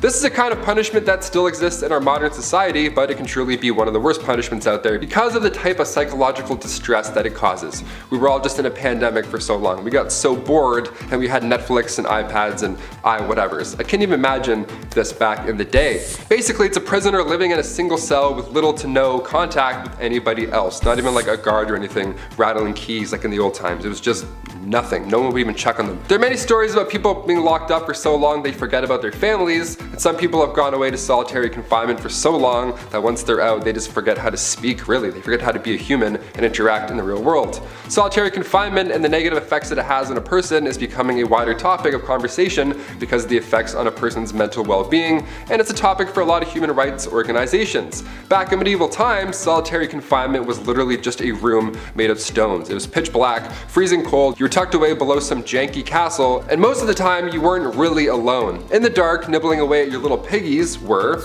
number 3, rats. Another Game of Thrones classic. If you're a rat person, I know there's a lot of people who do tricks with their pet rat. That's cool, but maybe cover Stuart Little's eyes for this one. Rats as a medieval punishment, where do I even start? Okay, this one was a punishment for the rats at the same time. What was once called a rat trap involved a man or woman being tied down to something, and then a metal enclosure would be strapped down to their chest or their stomach. Now inside this metal enclosure, there's rats, which are also just loose walking around, and the person can feel them, the little feet walking around in their skin. And this is when the person, and still in the punishment, begins heating the other end of the metal enclosure. Historically, it was hot coals that were usually placed on top, or there's a fire underneath, which quickly creates a hot environment for the rats inside. From there, the rats begin frantically searching for a way out, but because it's made of metal and they can't bite through that, they find your skin, and then that they can obviously bite through. So you can paint the picture in your head. It's disgusting. Number 2, the breaking wheel. The breaking wheel is literally just a large disc, a pirate ship wheel almost, just lying there, where somebody is then tied to it and everybody else just hammers them and beats the shit out of them over and over. But of course, since we're talking about medieval times, everything has to be a show and whatnot, so once the accused was beaten and then presumed dead, the wheel would lift up and turn just to show everybody what's up. Another way to use the breaking wheel, yep, there was more than one, again, creative folks back then, they would tie a person to the wheel and then continue to rotate it, and then all the ropes below would get tighter and tighter and twist, kind of like the rack, but with a literal twist. And finally, coming in at number 1, the brazen bull. This one takes the rat's problem and then makes it a you problem. Out of all the ones on this list, the brazen bull is the last one that I would do straight up haunting. It's also been referred to as a Sicilian bull, and basically it's not too complex. There is a bronze sculpture, often in the shape of, you guessed it, a bull. But in medieval times, it was just a big closed cauldron, and usually it was large enough to fit a person inside. Yeah, this was in a Saw movie too, I believe. That's how you know it's a good one, when it's in the movie Saw.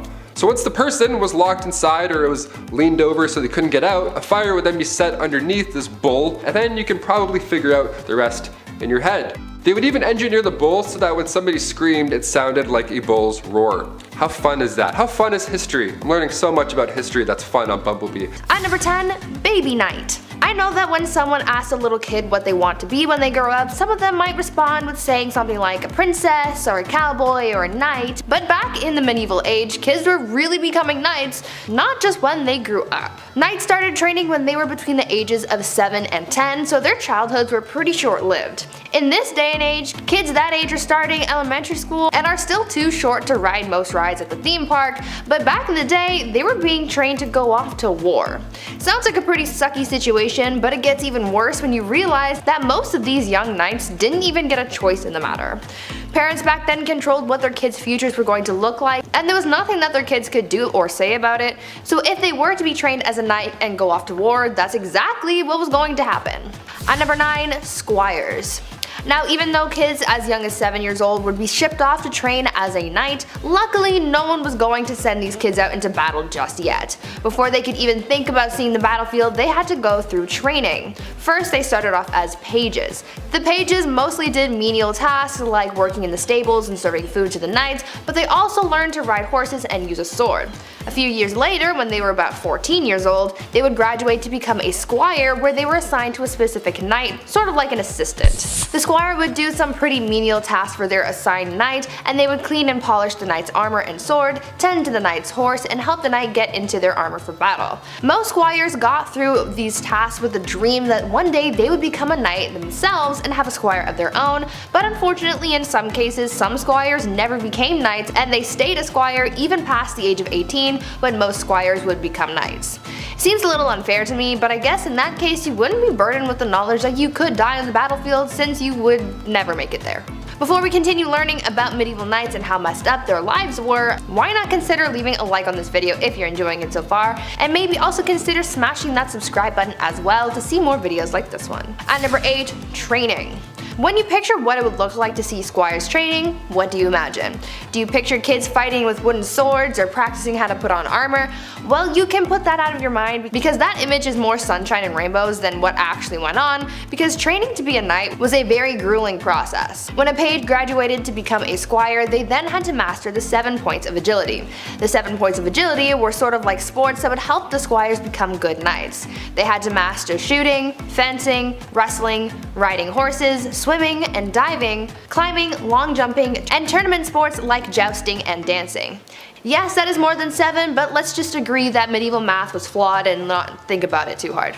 Other than the physical skills that they had to master, squires also had to learn how to recite poetry, hunt, play chess, and impress the ladies, because even though they were going to be slaying people on the battlefield, they still needed to be able to win a woman's heart. Unfortunately, even with all of this training, many young knights died in their first battles, but at least they tried their best, right? At number 7, too much poop. Here's a real downside to being a knight in the medieval era. While we've been taught that knights were these amazing, brave, chivalrous men that would rescue a princess and live happily ever after, the reality is that they were actually a bunch of dudes on a muddy battlefield with poor hygiene that were literally pooping themselves to death. Many knights who embarked on crusades had a lot of parasites and diseases, and one illness that proved most problematic was dysentery. Dysentery is an illness that basically causes super poops due to a parasite. So these knights were out trying to win back the Holy Lands while their tum-tums were throwing up gang signs getting mad rumbly on the battlefield. It is believed that these knights contracted dysentery through drinking tainted water, and because medicine was basically a myth at this point, once you contracted dysentery, you could basically kiss your life goodbye and your stomach contents goodbye. The most famous case of death by butt explosion was from the 7th Crusade, where Louis IX had contracted dysentery and had his pants cut because he was tired of having to pull them down every time he felt a rumbly in his tumbly. This all sounds like such a horrible way to go and a serious downside to being a knight. At number 6, armor.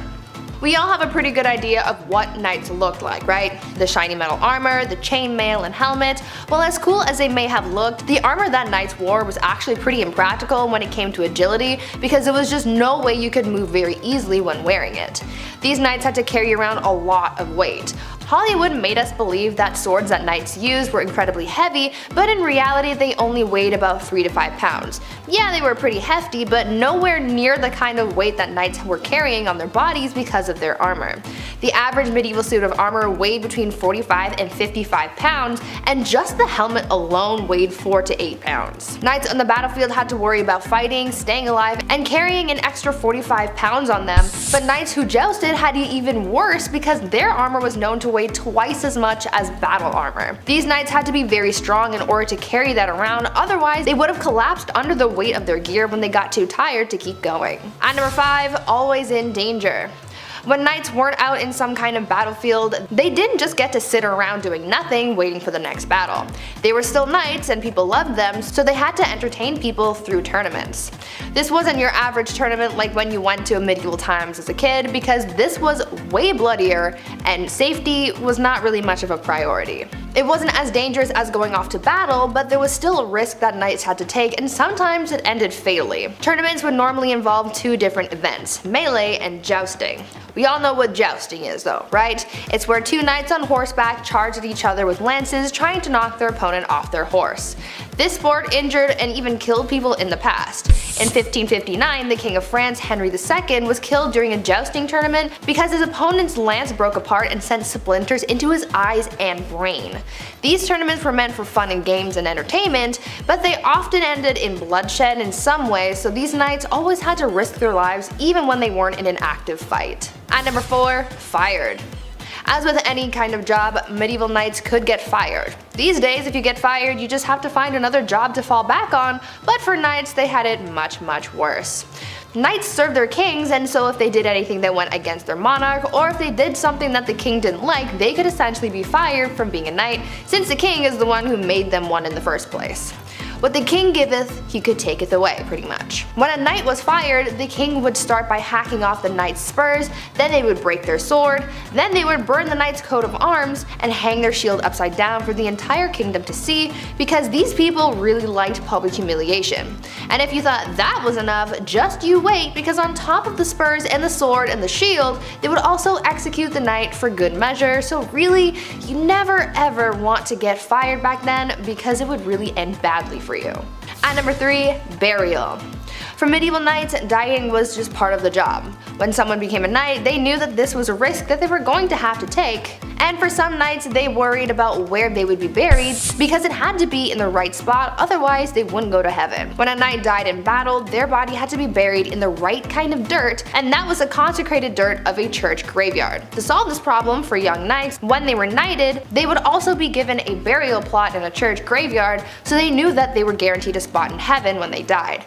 This, however, created a bit of a loophole for anyone wanting to get a one-way ticket to heaven, because even older knights who enlisted later in life would be able to get buried beneath a stone effigy in a church and be able to go to heaven even if they really never did all that churchy stuff beforehand. At number 2, yummy people. As you could probably imagine, for medieval knights, desperate times called for desperate measures. Oftentimes during battles, supplies would run out and knights would be left dealing with starvation on top of everything else that they were going through.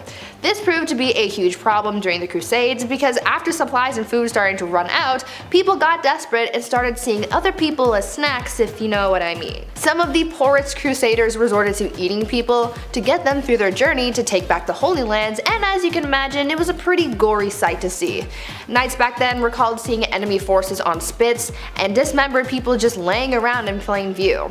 It was rough being a knight back then, and the amount of shortcuts and strategies people came up with just to survive got real dark real fast. And finally, at number 1, dehydration. On top of not having enough to eat, many knights from the Crusades also didn't have anything to drink, and many of them died of dehydration.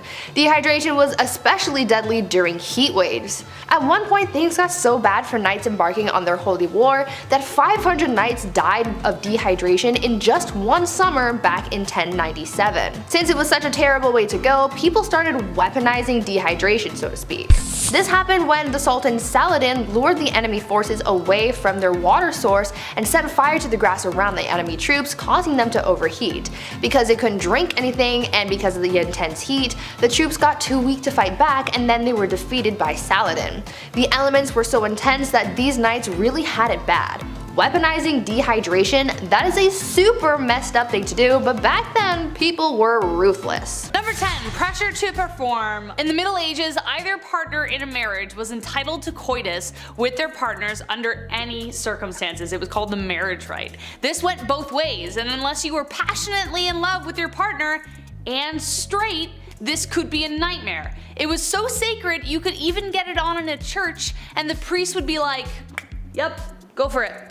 Failure to perform in the bedroom or anywhere was grounds for divorce, which was a huge deal at the time. Now the first problem here is a lack of consent, but the biggest problem for men who weren't inclined to sleep with their wives was impotency. There was no sympathy for men in these circumstances. If a wife accused her husband of this, then the couple would have to undergo a bedroom trial, where a crowd of wise elders, mainly grandmothers, aunts, and mothers, would watch the couple in their bedroom for 3 nights. If you were rich, this was even worse. These trials would be carried out in public, in court.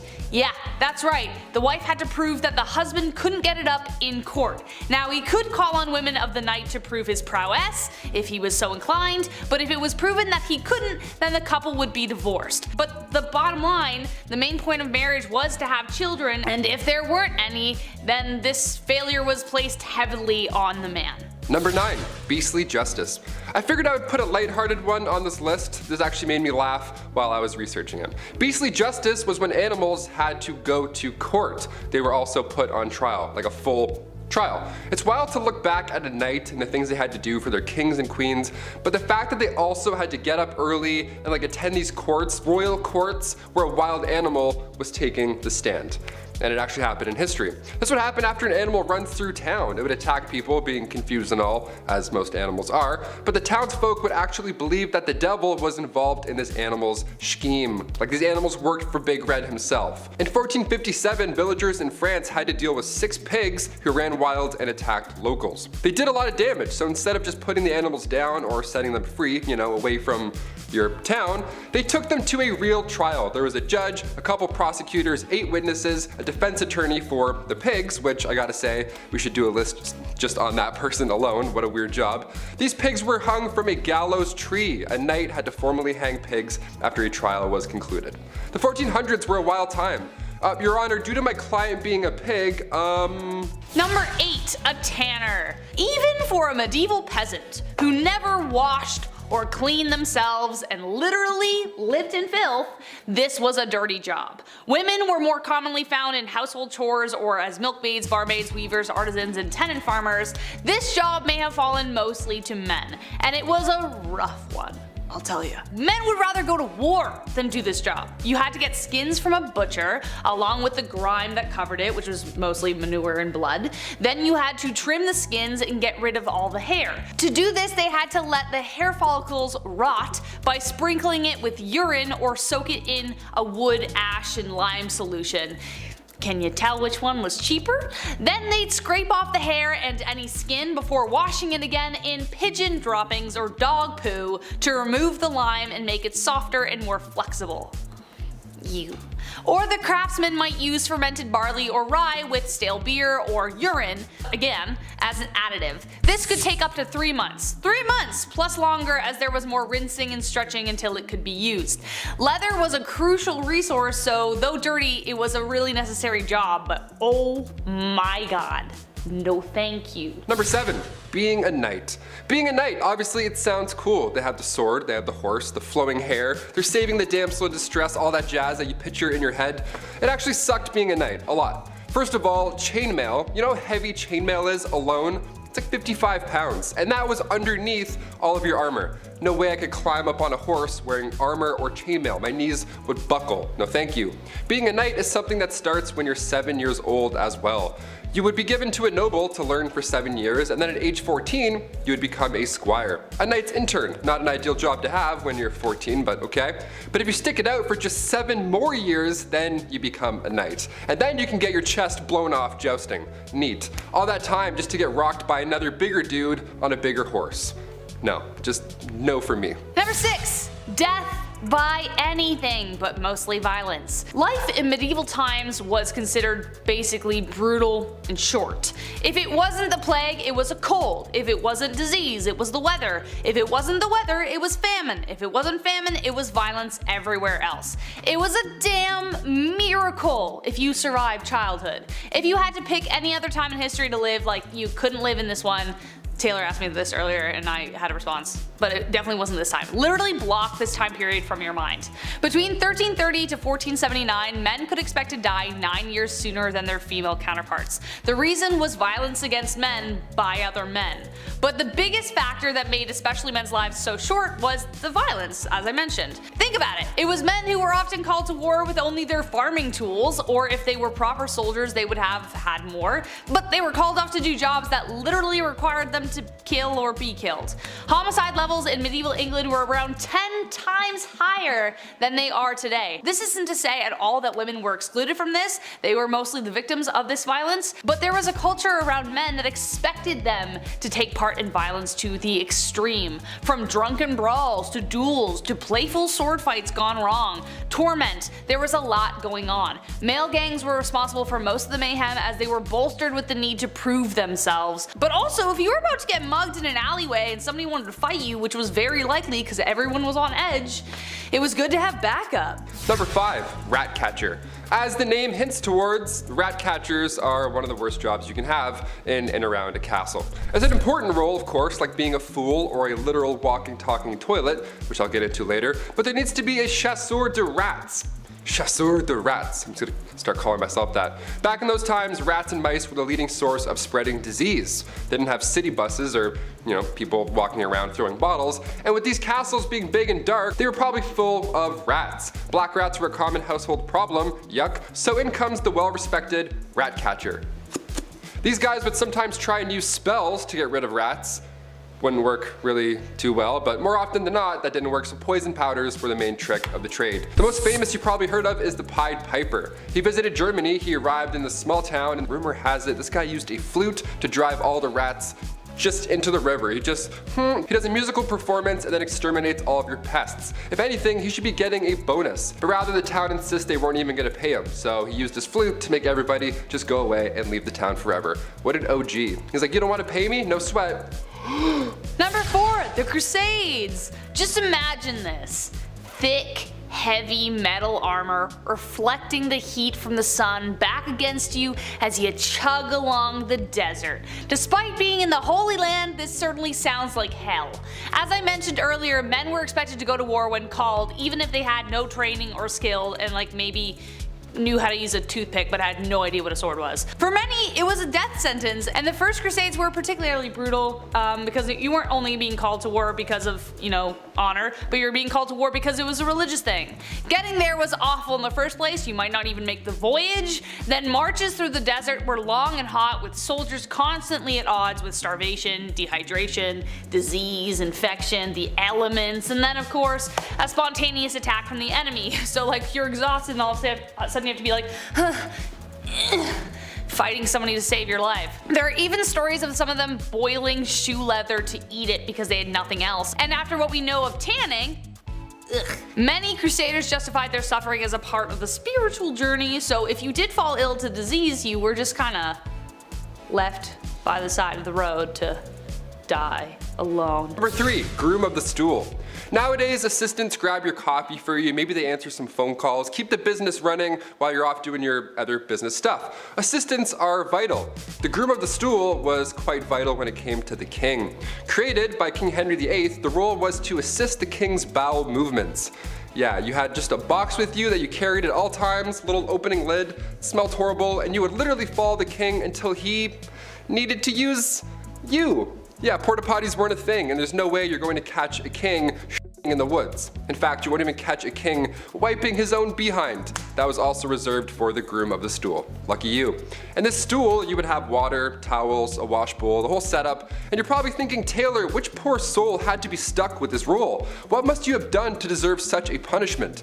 Well, this is the job you wanted, really. Only sons of noblemen could take on this role, and in doing so, they also gain access to every room, tons of nice clothes, any bedchamber furnishings, and of course, a high pay. Yeah, I would say this is the craziest job on this list, but it's really not. Number 2, the executioner. A man named Franz Schmidt meticulously chronicled his life as an executioner in detail, and well, as you can guess, it's not a fun one, but there was a lot of humanity behind it too. He had to start practicing on pumpkins at first, then graduate to live animals, and then humans. Who would choose a role like this? Well, though legally the role wasn't hereditary, it pretty much was by expectation and blood. The job was passed from eldest son to eldest son, with other sons being trained to fill vacancies.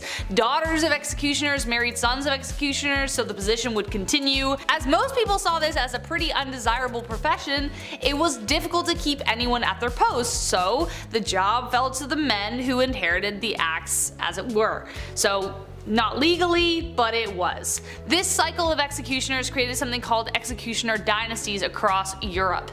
The existence of these dynasties meant that men were trapped in this cycle of employment and had few other opportunities to work. It also meant you had a very lonely life, as people who associated with death weren't people anyone liked to hang around.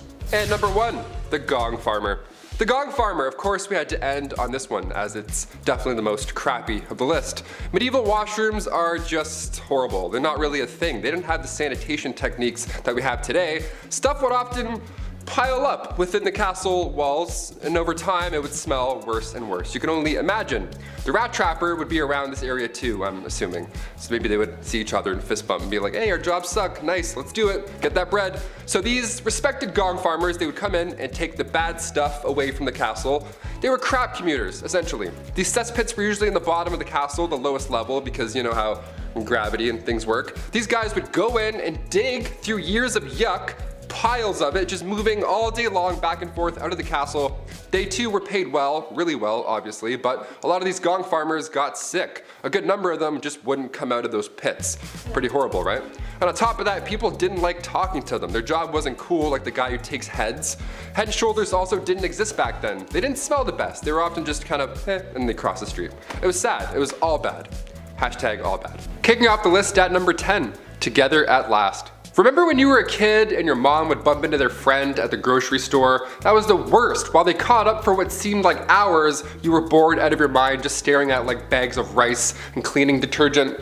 That's when the shrew's fiddle comes in. 2 women would be locked together, hands included, and face each other, all because they were too loud or they were arguing. These were used in the Middle Ages, most commonly in Germany and Austria, and the contraption would have 3 holes, one for each wrist and the third for your neck. Now sometimes they would attach a bell to these shrew's fiddles to alert the town that the victim was walking by, you know, in order to talk smack, maybe huck a tomato or 2. But the double fiddle, that was the worst. You weren't released until the argument had settled. Some families have an argument shirt where they put the two little siblings in and they can't take the shirt off until they get along. This is like a horrible medieval ages version of that. Much, much more uncomfortable. Not made of cotton. Or funny. Just bad. Just all bad. Number 9, point blank period. Alright babes, let's try not to shudder, but let's talk about periods for a second. Aunt Flo, the Red Sea, Shark Week. So many names to describe a pretty sucky time for people who get their period, right? Well, it might suck these days, but back in the medieval times, it was a hell of a lot worse. They just didn't have the same kinds of resources that we have today, so a lot of people had to use their noodle to figure out how to get by. Period products weren't really a thing back then, so people had to get creative. They would use rags or other linens to fashion a pad, but underwear also wasn't really all that popular yet, so they had to find a way to keep things in place. They would also sometimes fashion a makeshift medieval tampon of sorts where they would wrap cotton fabric around a twig and shove it up their hoo-ha. Sounds mighty uncomfortable if you ask me. Some people would also seek out bog moss because it was remarkably absorbent, so they would make their period products out of that sometimes too. This type of moss garnered the name blood moss because of its use in treating wounds and use in period products. For other people who just couldn't create these kinds of things, they would just resort to wearing red the whole time, so everything just kind of blended in. Menstruation, but make it fashion. Number 8, the ducking stool. This next one requires so much effort as like a team. I can't believe this was a real thing. The ducking stool was made to punish women involved in sexual activities. How dare you? Shame. Men were punished too, but if we know anything about history, it was mostly women who had to put up with this shit. There was first the standard ducking stool, so women would have to sit in this chair, strapped down while sitting outside of their home, or they were carried down the street. Humiliation at its finest. The town would be like, they had sex, can you believe it? Let's take the day off work and embarrass them now. Losers, they're the losers. So stupid, so backwards. The second version of the ducking stool was essentially the same thing, only it was ducked into a river over and over and over again to cool her moderate heat. At least that's what French writer Francois Maximilien Misson says. They should cool off all those angry villagers, if anything. I don't know, dip them in the river. They're the ones burning with rage because somebody who lives over there had sex once. It's really weird. Go home. Relax. At number 7, Satan's incarnate. Back in the medieval age, women were very much oppressed and incredibly misunderstood. I mean, they thought so many women were witches, and as time went on, the criteria for diagnosing a woman with witchitis or whatever got bigger and bigger to the point where literally any woman could be accused of being a witch for the most BS reasons. Back then, people thought that women were Satan's incarnate, and so they were predisposed to sin, and therefore, they had to be witches. Logic, not quite present, but go off, I guess. There were 4 reasons why a woman could be considered part of the devil's posse. 1, because it was believed that women are foolish and gullible, which is why they turned to magic. 2, because women are insatiable when it comes to their carnal pleasures, and so they seek out help from the devil to satiate their needs. 3, because women talk a lot and we speak lies apparently. And 4, because women are weak, and the only way we can seek revenge is by using magic powers and spells. Now what in the balls is this all about? I don't know. Maybe men in medieval times were just jealous that they couldn't kiki it up with the devil, or because they knew deep down that women run the world. Number 6, nosy neighbor. If you were a man back in the Middle Ages and you had an affair, well, you would have to pay a fine. And then that's it. You would go back to your life. But if you're a woman, like everything else on this insane list, it was so much worse. Affairs happen a lot, okay? It's normal. Remember that Ashley Madison scandal back in 2015? It sucks, but also it's not surprising at all. This isn't news to us. Back in the Middle Ages, women were treated the worst for these affairs. They would take their noses off. They would literally take a woman's nose and or ears off of their face because they had an affair. Frederick II used to punish adulterers by using rhinotomy. That was the removal of one's nose. The whole point of this was to make the victim unattractive. Isn't that the worst thing you've ever heard? This is a real thing people did, swear to God. Thing is, nobody is running around confessing that they're cheaters. Somebody has clearly spilled the beans, so they knew what was gonna happen if they got caught, yet they would still rat each other out. Meanwhile, the guy just pays a small fee. Snitches get stitches. Just saying. At number 5, married young. Lots of people get married at different ages. I mean, I know people I went to high school with who are already married, and I know people who didn't get married until later in life. But in medieval times, women, or rather girls, were getting married off at very young ages. At just 12 years old, a girl would reach the age of maturity and was then entitled to marry, usually to someone her parents had already chosen for her. To me, that just sounds so unfair, right? I mean, this kid hasn't really been able to live their life, make mistakes and learn from them, and now they're expected to be a wife and soon a mother? I could never. I mean, I'm only 22, so I'm not even thinking about those prospects, but I couldn't even imagine the amount of pressure that would be on a 12-year-old at the time. What's worse than just the age at which these girls got married was the treatment that they received from their husbands. Under civil law, a husband was literally allowed to physically harm his wife. In moderation, of course. It was actually a medieval tradition for husbands to, quote, treat his wife as a pupil and teach her manners. As you could imagine, this made a lot of wives really mad, and so many wives offed their husbands. But things rarely got better after that, because if they were caught, they would be sentenced to burn at the stake. Note to self: don't get married in medieval times. Number 4, the walk of shame. We've all heard the term walk of shame at some point, but what does it really mean? And also, where did it originally come from? Well, it was originally referred to as a skimmington or rough music. And no, it doesn't mean they would blast Slipknot this whole time. This was done to wives who were bossy or overbearing. They would be forced to walk through the entire town barefoot, all those crooked, horrible stone roads, ankles just toast. It was horrible. They would also be scantily clad too, because why not? Because men are making the rules, that's why. And as you guessed it, crowds would be waiting outside, all prepared to bang pans and yell horrible things at her. I guess these dudes just never had jobs. I don't know, they were just always on standby, ready to yell at a lady walking by through town, bare feet, all because she was deemed too bossy. Okay. If you're wondering who exactly is responsible for these public humiliations, the court. The official court. Judge Judy back in the day would be like, yes or no, did you raise your voice? Okay, case dismissed. Take your shoes off, we're done here. What a joke. At number 3, ladies of the night. Sometimes you gotta do what you gotta do to get that coin, right? We all have our side hustles and dead-end jobs to be able to afford rent and whatnot. And sometimes we're not exactly proud of the work that we do to make money. It was the same back in medieval times. People had to find any means to make money, and for a lot of women, they used what their mama gave them to support themselves and their families. One of the more positive sides of life for women in medieval times was the fact that being a woman of the night was actually a recognized profession. Later on throughout the times, this profession would be deemed illegal, but in medieval times, it was as common as being a baker or something. These women were actually considered to be merchants because they sold their bodies as if it was any other sellable good. Being a woman of the night was such a common and widespread profession that nearly every town in medieval times had a brothel, even in towns with small populations. So yeah, maybe they didn't have that big of a marketplace, but they no doubt had a place where you could go see some quality mommy milkers. Number 2, grand theft witchcraft. If you were a woman in the Middle Ages, you were accused of being a witch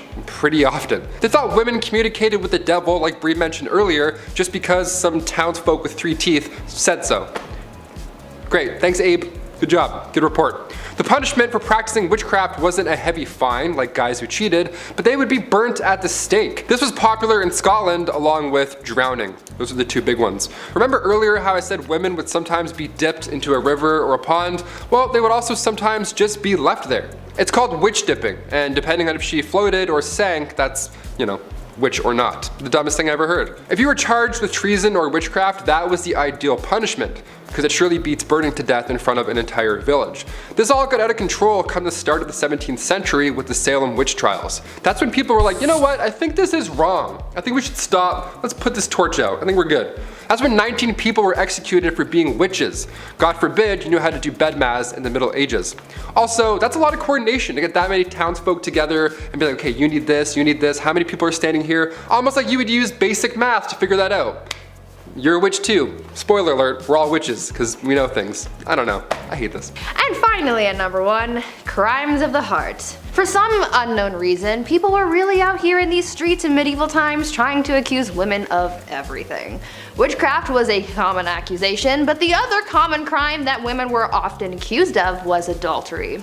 But you see, the thing is, someone could accuse a woman of adultery even if she never had physical contact with another person. Now, how the heck does that work, you ask? Well, it depended on where these people lived. During the medieval age in the Byzantine Empire, it was considered adultery if they spent a night outside of their husbands' or parents' homes. In Slavic parts of Europe, a woman could be considered guilty of infidelity for simply going to a public event. I'm pretty sure with this logic, if you even breathed in the same general vicinity of a man, then you could be accused of adultery. I mean, what the F is that up? The only bright side, I guess, is the fact that when it came down to punishments for adultery, men usually got the worst punishments in comparison to women. However, they would be accused of this crime way less often than women, so I guess in a way we still got the short end of the stick. Damn it. Kicking off the list at number 10, leave.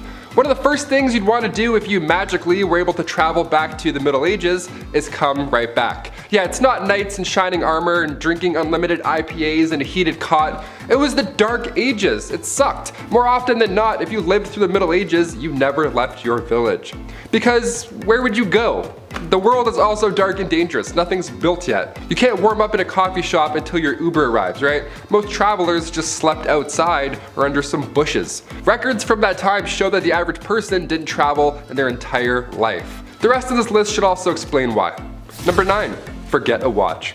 It's pretty easy to find out what time it is today. You can check your smartphone, you can check your watch, you can check your smart watch. We have everything. We don't even have to adjust the hours anymore during daylight savings. That's how easy it is now. You don't even notice anymore. You're like, why is it all of a sudden? Oh, got it. Apple, so good. Back in the Middle Ages, obviously it was harder to check the time. Minutes didn't even exist yet. Yeah, that tripped me out when I was reading this. The day was divided by 7 long hours. They used water clocks, sundials, all that jazz, but none of them could really tell time to the minute. That long ago, the idea of a minute wasn't a thing. Christian monks were on a tight schedule for work and prayer, so they were actually the first recorded timekeepers in medieval Europe. Imagine being referred to as a recorded timekeeper. What time is it? I'm like, 8. They're like, yo, he's good. Let's get the f out of here. This guy's so good. Even so, the length of those hours depends on what time of year it is. Winter and summer months matter. As a Canadian, let me tell you, these dark, cold winters really do suck. It gets dark at like 4 p.m. now. Finish work, I'm like, well, I guess I'm going to bed. I don't know. Number 8, forget a mask. The plague made a mark on humanity in the Middle Ages. Back then, they didn't wear a mask and social distance. When Europeans were hit with the Black Death in 1348, fleas carried by rats were mostly to blame. Around 1/3 of the population was killed, and it was easily contracted. One sneeze later and your lungs are filling up with liquid. Life expectancy in the late 14th century was 20 years old because of this thing. There was little to no knowledge about germs or how they were spreading, so you'd be in the middle of a literal plague. There'd be bodies lying everywhere, people are dumping their doo-doo out windows. Be like, oh, good evening, madam. And then you'd inhale, and then number 7, get married. Love is in the air, and in the Dark Ages, marriage was difficult to do. This was long before divorce lawyers came around to get every last drop of you. It was so easy that if you loved somebody, you would just announce that now you're married. Chris, we're married now. Isn't that crazy? That's how easy it was. Boom. No need for a priest, big celebration, paperwork? Who has time for that? Nobody likes that. Sex before marriage, of course, was also a no-no, so if somebody just happened to wander into the wrong chamber and caught you doing the dirty, all you'd have to do is lie on the spot and say that you're married, and then be like, get out, weirdo, and they're like, ah, crap, they're married. We'll try again later. But more often than not, witnesses would be asked to be present when this marriage happened, because the sad reality is that guys would often go through all this, get in bed, do the and then deny ever agreeing to the union in the next town when he's shacking up with somebody else. Horrible. Number 6, disturb the peace. When the Toronto Raptors won the NBA championships here, the place looked like Gotham City. Buses were flipped, there was garbage everywhere, people went nuts. Well, it's a good thing basketball wasn't around back in the Middle Ages, because if you disturb the peace in your local town, maybe you got too drunk, maybe you had an argument and got too loud, maybe there was even a scuffle in an alley, an old 1-2. These situations that are common today usually end up with a slap on the wrist. They'll just send you in an Uber home or put you in the drunk tank. But do any of those things in the Middle Ages and you were locked up in the center of the town for an entire day. You'd be locked to the pillory while the town threw stuff at you and said horrible things. They would assault you verbally all day long in the sun. And depending how bad you were the night before and which town you upset, your punishment could be 30 minutes, it could be short and sweet, or it could be all day long and brutal. Both of these sound awful with a hangover happening at the same time. Hit that thumbs up and keep the peace. Huh? Number 5, steal. While it's next to impossible to prove your marriage to somebody, it was also pretty tough to catch a thief. No alarms, no cameras, it was literally like Assassin's Creed. You would just throw your hood up, grab an apple, hide it, and then sprint into the woods for 30 minutes and be like, yes, I got away safely. The markup for stealing was also pretty insane for the time, but it made sense. If you stole something worth half a mark in Danish-controlled parts of England, you would be fined 80 times whatever you stole. So you'd better be a track star. If you're stealing that pie, you're like, I gotta go. My family needs this. Each ruler had a different way of dealing with theft, so you may have gotten off lucky sometimes. Not trying to promote stealing here, but I'm talking about a time where people would risk their life to steal a loaf of bread for their family, you know? Not just like pickpocket a blackberry. But again, sometimes depending on where you got caught, you would lose an ear or you would lose a hand for stealing a cranberry. Anything over half a mark often resulted in death as a punishment. So run fast. Number 4, blasphemy. When the Catholic Church was running the show during the Middle Ages, you better have been part of the God Squad or else you're gonna join them. Apparently, Thomas Aquinas wrote about blasphemy in the Middle Ages, saying that if we compare murder and blasphemy as regards to the object of those sins, it is clear that blasphemy, which is a sin committed directly against God, is more grave than murder, which is a sin against one's neighbor. On the other hand, if we compare them in respect of the harm wrought by them, murder is the graver sin, for murder does more harm to one's neighbor than blasphemy does to God. Yeah, that's what you gotta deal with if you went back in time. Good luck, hope you're religious. If you spoke ill of the church and had beliefs of your own, God forbid, pun intended, that was one of the most wicked crimes to date. If you were charged with blasphemy, your tongue was removed with hot tongs or pliers. Awful. According to the Old Testament, other punishments would include stoning or hanging. All because you said, I don't like him, I don't like that guy that does things. The way he's doing this, I'm hungry and I'm in pain and my family's dead, I don't know. Sorry. Blasphemy was common because you could accidentally do it, unlike stealing, you know?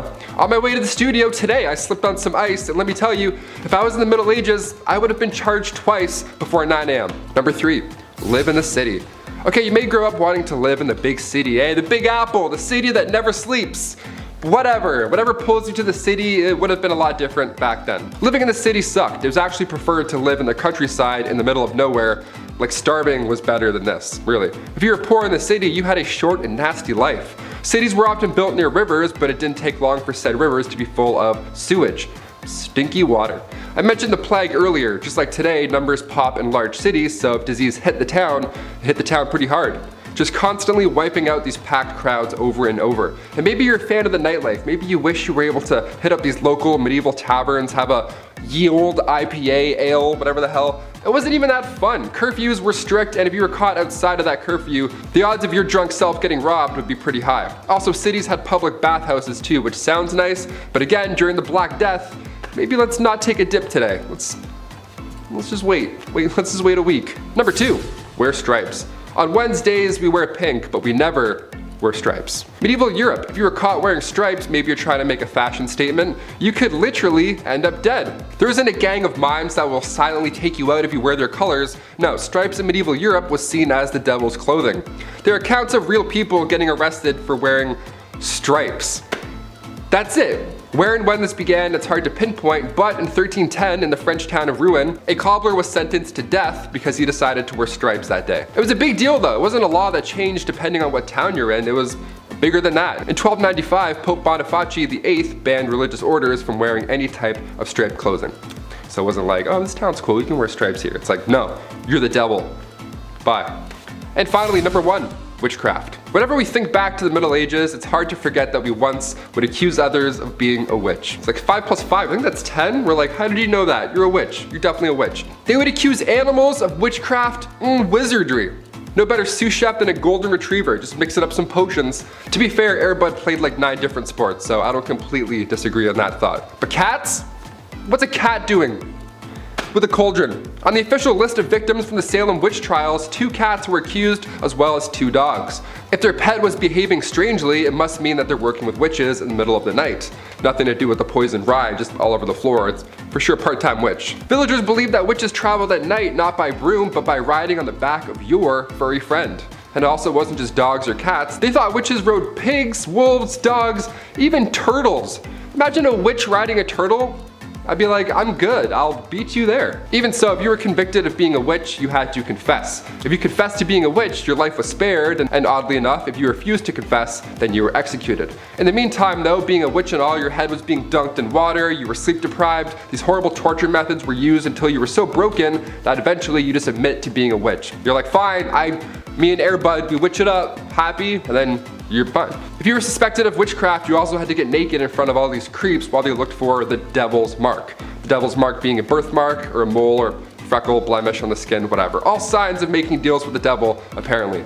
This thing I would have gone to jail for sure for this one. I would have been dead for this, that's huge. Number 10, Where's My Mummy? Interior of a Kitchen, Oil on Canvas, by Martin Drolling, was painted in 1815 and depicts shades of browns, tans, beiges, and golds that were remarkable of the era. Where did he get these colors, some had wondered? Well, good old Martin had a little help from the dead. Mummy Brown was appropriately named as it was made up of, you guessed it, ground up mummies. From the 16th to the 19th century, many painters favored the pigment, and it remained available well into the 20th century, even as supplies dwindled. Egyptian mummies are rare nowadays, not because a few survived thousands of years in their tombs, but because few survived the aesthetic and cannibal demands of Europeans. Eating Egyptian mummies reached its peak in Europe by the 16th century. Mummies could be found on apothecary shelves, either in broken shards or ground into powder. So why did these nutcase Europeans believe that there was medicinal value in a mummy? Bitumen. Abundant in the Middle East, where formed in geological basins of the remains of tiny plants and animals, it could be semi-liquid or semi-solid. It is viscous when heated and hardened when dried, making it useful for broken bones and rashes. Supposedly, bitumen with wine cured chronic coughs, and combined with vinegar, it'll dissolve clotted blood. Other uses included the treatment of cataracts, toothaches, and skin disease. Because of the stickiness, it was called mum or mummia. You see where the mix-up is coming in? So when the invasive colonial Europeans saw the black stuff coating these ancient remains for the first time, they assumed it to be that valuable bitumen, or mummia, they'd heard about. They were quick to start gobbling it down. The mummified remains of Egyptian pharaohs were sold as medicine in Germany well into the 20th century. And speaking of the dead, how about using them for decor? Ballroom of Bones is number 9. Not all bones are tasty enough to eat, and sometimes you got more of them than you can handle, so that's where ossuaries come in. In older times, when people perished often before 50, there was obviously a lot more human remains to be disposed of. But sometimes there's not more space. So, as a space-saving technique, the skeletal remains of buried bodies would be dug up and moved into underground crypts called ossuaries. Many more remains could be stored that way, as bones didn't need the whole space that a body did, and could also be stacked, hung, or broken into position. The Brno ossuary in the Czech Republic is the second biggest in Europe, featuring chandeliers, artwork,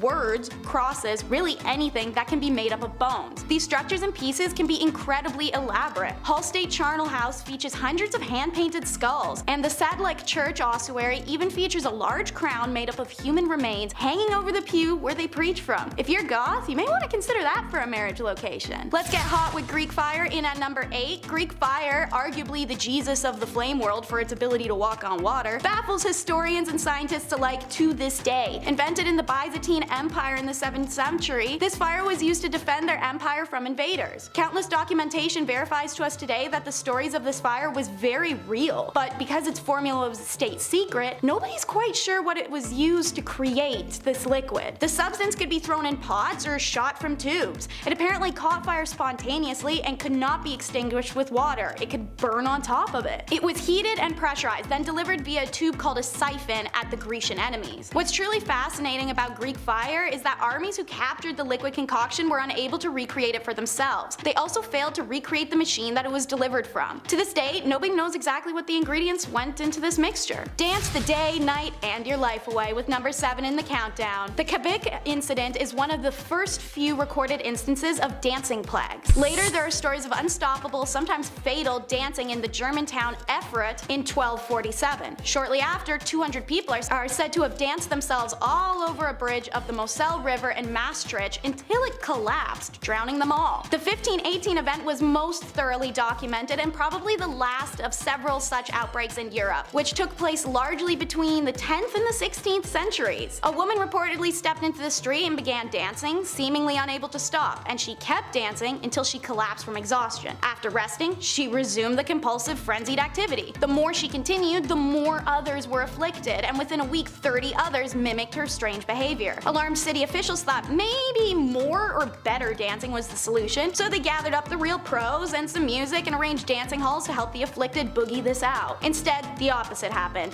and now as many as 400 people were consumed by the dancing compulsion. A number of them died from their exertions. In early September, the mania began to abate, and that's the last we know of this phenomena. So what is this plague, and why were all these people dancing themselves to doom? Well, the explanation at the time was the usual stuff like demonic possession or your blood was too hot. Modern day, it's likely because of ergot poisoning from molding rye flour used to make their bread, as it's been known to cause hysteria and convulsions. To this day, hundreds of accounts of dancing plagues are found recorded in Dark Ages, but we have no explanation as to why. I don't see dead people, I see green people. The Woolpit alien children are number 6 in our countdown. 2 English chroniclers reported a story from the 12th century that villagers of Woolpit discovered 2 children, a brother and sister, who had green skin and spoke an unknown language. The children were quickly taken to higher officials, Richard D. Colnay's house, where he attempted to communicate and failed. The children also refused to eat for days on end until seeing green beans in the garden, which they ate straight out of the ground. They stayed with Richard long term as he converted them to a normal diet, and they started to lose the green pigmentation. Obviously, after time and growth, these children learned English, and when they were asked where they were from, they told Richard, "We are inhabitants of the land of St. Martin, who is regarded with peculiar veneration in the country which gave us birth." They further explained that where they were from, everything was green, and they had been tending to their father's animals that they followed into a cave. Emerging out of it, they found themselves in Woolpit. "The sun does not rise upon our countrymen. Our land is little cheered by its beams. We are contented with that twilight which among you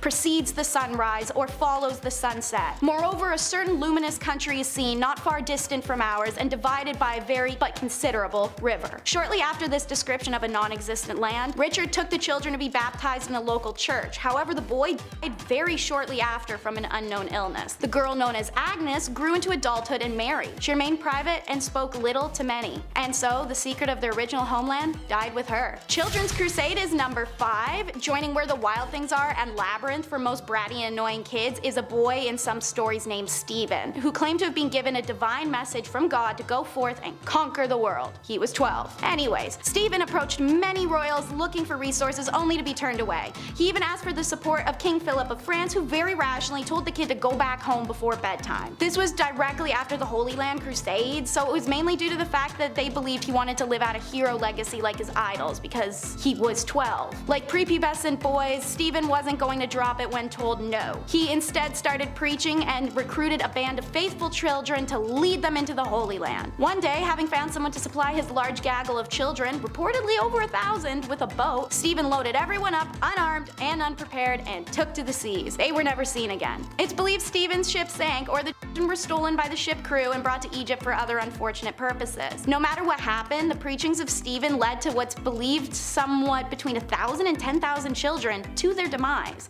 Stephen is one of few documented children crusaders, none of which can technically even be labeled as a crusade, because to fall under that title, a mission had to be delivered and blessed by a pope. No children's crusade was ever approved. Speaking of holy crusaders, the fate of the Templars is number 4 in our countdown. Founded in 1118 as a monastic military, their duty was the protection of pilgrims as they traveled to the Holy Land following the Christian capture of Jerusalem during the First Crusade. The Knights of Templar quickly became one of the richest and most influential groups of the Middle and Dark Ages, erecting banks, castles, and churches. Their wealth would be their downfall. A secret letter detailed black magic and scandalous sexual activities that was sent through France. The reality of this document was that it was made by King Philip of France, who notoriously stole and plundered from anyone he could. In response, more than 600 Templars are arrested, as well as hundreds of non-warriors who handled the day-to-day work such as banking, farming, and organizing. The men were charged with a wide array of offenses including heresy, devil worship, spitting on the cross, homosexuality, fraud, and financial corruption. The Templars, meanwhile, were kept in isolation and fed meager rations, all while facing brutal torture. Given the extreme conditions of medieval methods, it's not a surprise within weeks, hundreds of Templars just confessed to false charges. Their lands and money were confiscated and officially dispersed to another religious order, the Hospitallers, although greedy Philip did get his hands on some of the cash he coveted. Didn't know this guy was real, but the Pied Piper is number 3. The proof is etched in the Hamlinia face itself, an inscribed plaque on the stone facade of the so-called Pied Piper's house dating to 1602 reads AD 1284. On the 26th of June, the day of St. John and St. Paul, children born in Hamlin were led out of the town by a piper wearing multicolored clothes. After passing the Calvary near Koppenberg, they disappeared forever. The tale in fact has survived a very long time. Originating as medieval folklore, it inspired the Grimm brothers' legend The Children of Hamlin, and one of Robert Browning's best known poems, The Pied Piper of Hamlin. While there are some small differences in the stories, the basics remain the same. The piper was hired by the people of Hamlin to rid the town of rats. Trailing after their hypnotic notes, the rat catcher and his magical flute made them go to their demise. But when the town refused to pay the piper for his service, the savior came for Hamlin's children. Entranced by the notes of his magic flute, the boys and girls followed the piper out of town and simply vanished. So what happened to Hamlin's children? One theory is that the Pied Piper played the role of a so-called locator or recruiter. They were responsible for organizing migrations to the east, and they were said to wear colorful garments and played an instrument to attract the attention of possible settlers. Popular opinion is, if this is the case, the children may have been taken to the Berlin area, as the family names common in Hamlin at the time show up in surprising frequency in areas of Uckermark and Prznick, near Berlin. An entry in Hamlin's town records dating 1384 laments that it's 100 years since our children left. The stained glass window in town St. Nikolai Church, destroyed in the 17th century, but described in earlier accounts, reportedly illustrated the figure of the Pied Piper leading ghostly white children away. And St. Anthony's fire, number 2 in the countdown, is not as cool as it may sound. When people of Paris were tormented with painful boils, sores, swelling, and the sensation of fire in their skin, the only cure seemed to be a trip to St. Mary's Church in Paris. There, Duke Hugh the Great nourished the ill with his holy grain stores, said to help the ill recover. And they did. But as soon as they returned home, they had the plague again with terrible illness. The cause? St. Anthony's fire. The disease starts with faint burning in the skin. Soon red spots covered the infected person's body, who felt like their limbs were on fire. Arms would swell and turn bright red, then terrible hallucinations would plague them, convincing them they were being assaulted by demons or dragged to hell. Finally, gangrene would set in, and the victim's fingers and toes would drop off one by one. Once infected, few survived. So what caused this horrible disease, and why did Holy Grain cure it? Well, if you've seen our video Top 10 Unusual Events from Medieval History, you may know about ergot poisoning. It's a fungus that grows on rye during cold and damp conditions. When the grain is ground up and then made into bread, people consume the fungus and poisoning ensues. So Duke Hugh's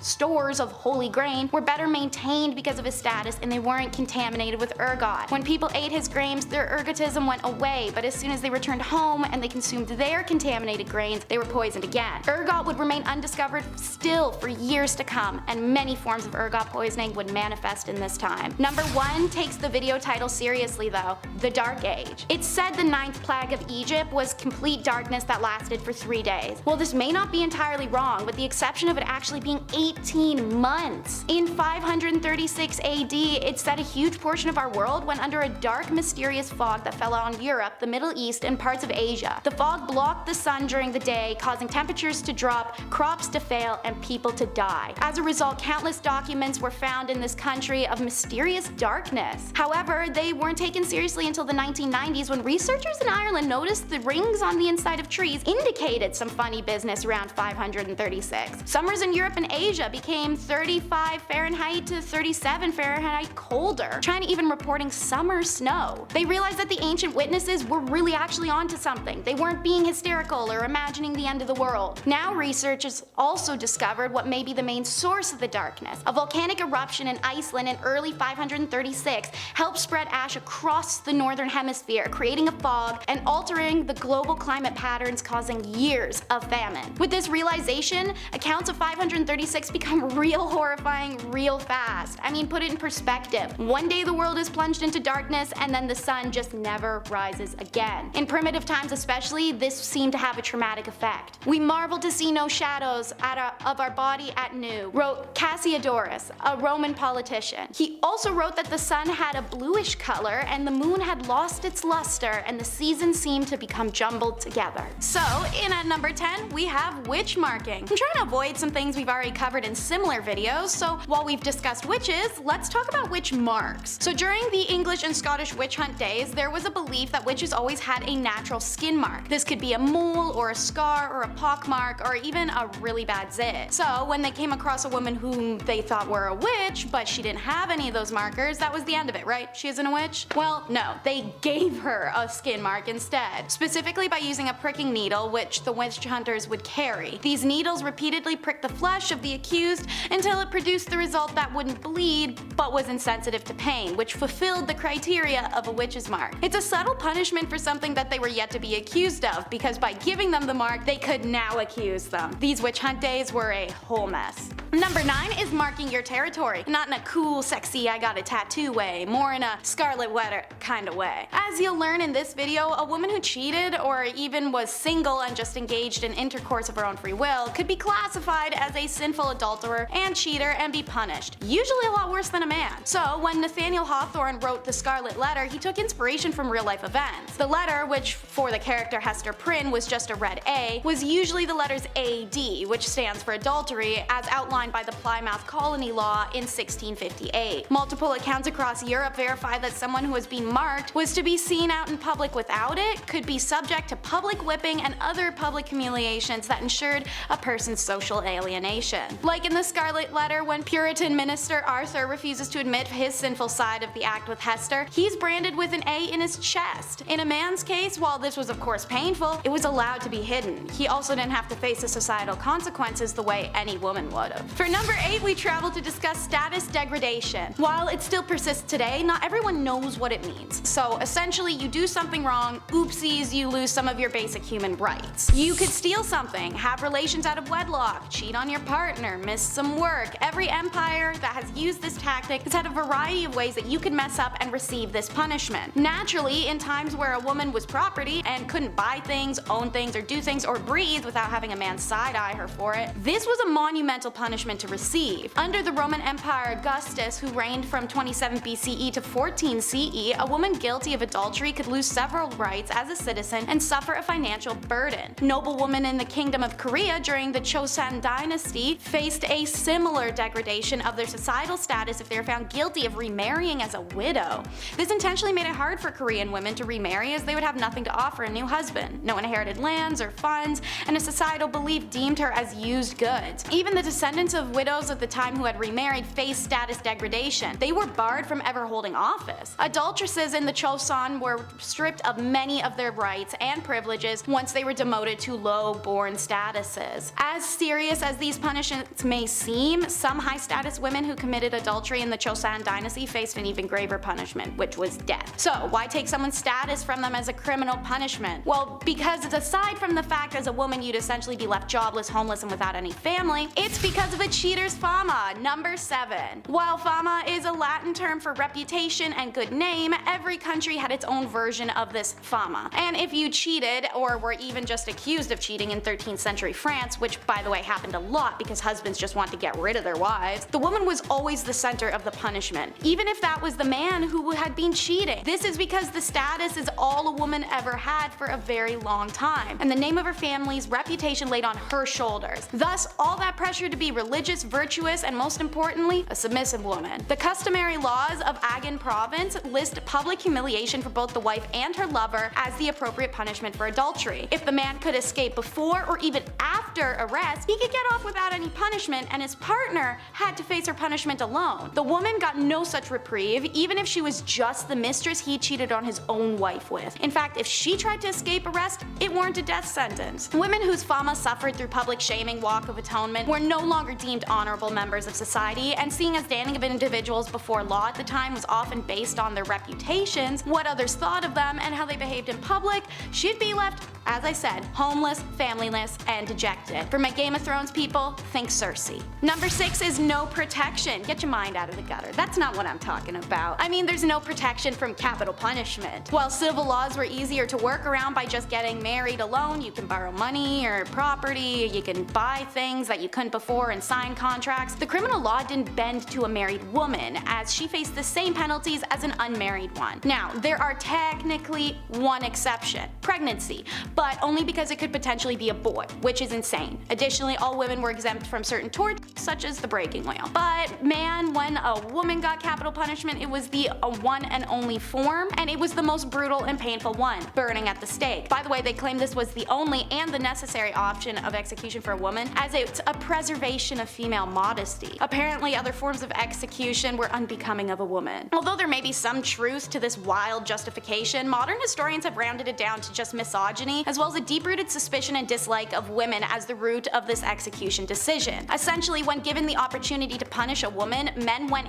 ham for it and wanted to see her suffer as much as possible. So women experienced the worst executions of the Dark Ages. Number 5 is why women want to stay in religious favor. In medieval Europe, a device was literally invented for women who defied their religious beliefs. Pyramid-shaped and made of wood, the woman who dared to defy her god should fear this. See, they would bind the woman's hands and ankles and then sit one of her two openings on the peak of the pyramid. She would then be incapable of shifting her weight anywhere else and was forced to put her weight down on the tip. It would slowly slide upwards and inwards, and the longer she was pressed down on it, the more her body split apart. These women would be left for days on end sometimes on this device. The device's slow, agonizing death can be compared only to the shame it inflicted as well. The woman was stripped nude and forced to suffer this torture in public for all to see. Number 4 is harems. To start, the word harem is derived from the Arabic word harim, and it often means sacred, forbidden, and sometimes sanctuary. This was an accurate name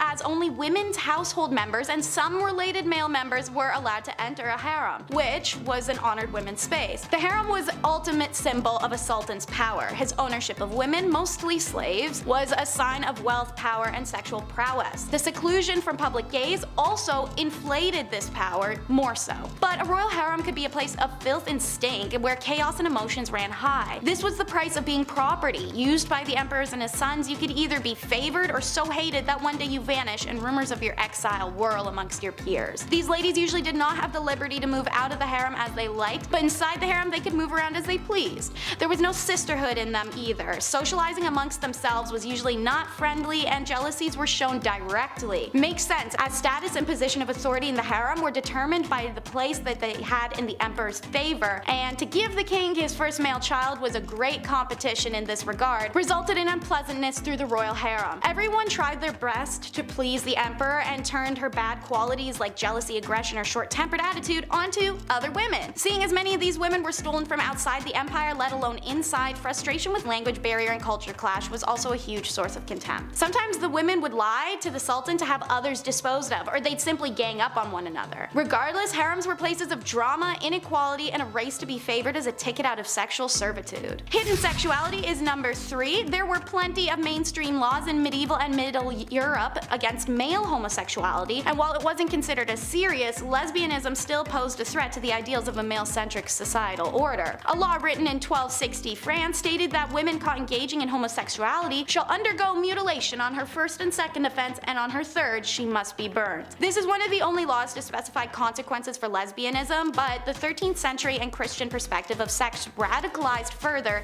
into modesty. Lesbianism was equated to sodomy at that time point and therefore carried a similar sentence: death. There is sufficient evidence of lesbians in Middle Ages, most of which come from the church. Turns out many nuns were sexually active lesbians, and the church directly acknowledges their presence by having to pass laws establishing penalties for nuns caught having sexual relations with each other. So not only were they having sexual relations with each other, but it was enough that the church had to do something about it. For example, during the 8th century, Pope Gregory III gave penances of 160 days for unnatural female acts. Still, no torture or death though. This is because as long as phallus or other phallus-shaped objects weren't used or involved, the relationship wasn't considered real intercourse. Real intercourse involved procreation after all. So eventually, when Christianity upped the ante, however, any sexual act that caused pleasure, which now included lesbian intercourse or plain old self-stimulation, was now considered sin. So like most women of the Middle Ages, even bisexual and lesbian women had to settle down for a man at that point. Anyone who struggled with sexuality can imagine how dreadful it would be to live that way. Divorce was a nightmare, which is why it's number 2 in our countdown. Laws worldwide were unforgiving of divorces,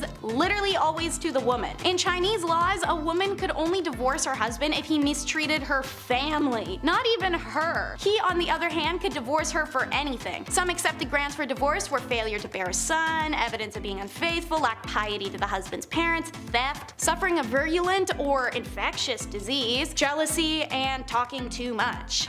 Pretty superficial list, but in Chinese society, divorce was a serious action with social repercussions for both parties, so consequently divorces were not as common as they may sound. She could not be divorced if she had no family to return to, or if she had gone through the 3-year mourning period for her husband's dead parents. And speaking of family, during the Han Dynasty, unmarried women brought a special tax on their family, and women with babies were given a 3-year exemption from the tax, and their husbands a 1 year. So there was a huge push to get married. Meanwhile, in medieval England, their similarities are stark. They too had a small number of divorces despite an expansive list of reasons to do so, such as there was a discovered blood relation between the individuals, or impotence, or fear used to obtain consent, marriages entered into under false pretenses, things like that. In many of these cases, the lack of sufficient evidence made them difficult to prove and thus deterred people from taking their cases to court. And number 1 is the tradition of foot binding. It existed for around 10 centuries, and there are women alive today who still have feet that are the result of feet binding. Foot binding involves systematically breaking the feet and shaping them inwards. This tradition started in the 5 Dynasties 10 states period of the 10th century, when beloved concubine of the emperor built a gilded lotus flower stage and performed a dance on bound hoof-shaped feet. Being a beloved concubine, the other concubines of the emperor attempted to imitate her feet to curry his favor. So foot binding began within the royal court and spread through China as the next fashion fad. It's done in a ritualistic ceremony accompanied by a variety of traditions to ward off any bad luck. They began by tucking the toes under the feet and using a long, tight ribbon wrapped up to the ankle to hold it all in place. Anytime the foot grew, they broke it inwards more, a process usually taking 2 to 3 years. The foot would remain bound for the rest of a woman's life. There is a whole list of issues this caused. Outside of extreme agony and being a handicap, it caused some women pain for the rest of their life. Their walk was changed, as was their posture, and the idealism of a slim body to lighten the pressure on one's feet was all the rage. The binding of feet actually caused the women to develop strong muscles in their hips, thighs, and buttocks, so much that the characteristics were considered physically attractive to Chinese men of the area, aka the girlies were thick. When colonization came to China, Western women boycotted foot binding, going as far as to catch women with bound feet and cut off their bindings. A humiliation because these women would never ever show their bare feet to anyone, let alone even husbands. And many of these women lost their husbands when the Western boycott worked. A lot of girls who had had their feet bound in order to become marriageable suddenly found themselves abandoned by their husbands because foot binding was no longer fashionable at all. Kicking off the list at number 10, an arming squire. Being a knight. Okay, obviously this sounds cool on paper. They have the sword, they have the horse, the flowing lady, the gal on the back of said horse. They're saving the damsel in distress or something, right? Sometimes they lose a hand like Jaime Lannister, but that's just what being a knight is all about, right? Also, spoiler alert, if you haven't seen Game of Thrones 9 years ago. It wasn't always a fairy tale epic being a knight. First of all, this process starts when you're 7 years old as well. So you would be given to a noble to learn for 7 years, and then at age 14, you became a squire. Ah yes, a noble squire. We've heard this term before. What do they do? Well, it's a knight's intern. Yeah, not an ideal job to have when you're young, but it's a job nonetheless. Also, you had no choice, so you had to do it. Welcome to the Middle Ages. Arming squires, they had a lot of responsibility. Arming squires would repair a knight's armor while they were still wearing it. Yeah, how fun is that? Oh, which buckle was it? Ah, yes, that one. Yeah, fixing up chainmail on a grown man's thigh. Not ideal. Welcome to the Dark Ages. Pretty dark. Also, after these epic, messy battles, arming squires would have to clean everything off of their armor. Yeah, everything. A lot of yuck going on in that business day. This was long before Dawn soap was also a thing, so they had to clean with urine. Yeah, gross. So gross. It gets worse and worse. Welcome to the Dark Ages. Number 9, plague bearer. Yep, this one's as awful as it sounds. The title of this one really gives it away. The hot summer of July 1665. What to do with all of these poor souls who have been hit by the plague in the Dark Ages? Where do we put them? What do we do? You can't just hide them all in the catacombs this time around. So now what? Well, a plague bearer, he's got your back. Church wardens would organize burials, right? This was a normal thing even back in the Dark Ages in the 1600s, but when the plague hit, they had to change things up a little bit. If somebody had the plague, these guys would be responsible for transporting them far away and then burying them. A church would house these plagued souls away from society.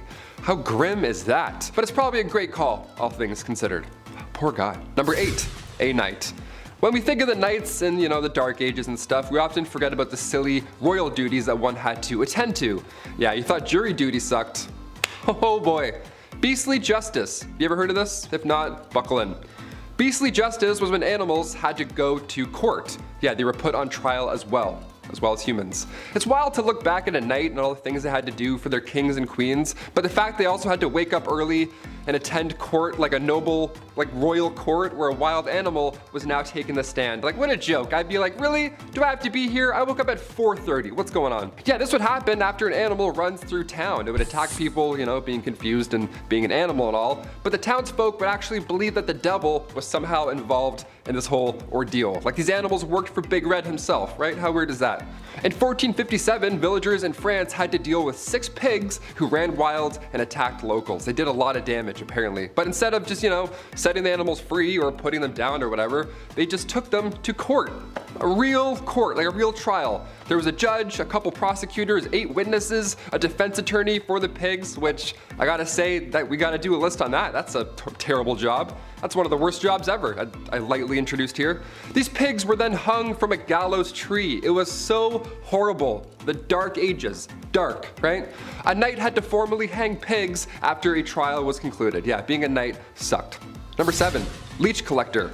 I always enjoyed catching frogs growing up. That was always fun, but apparently I gotta step my game up.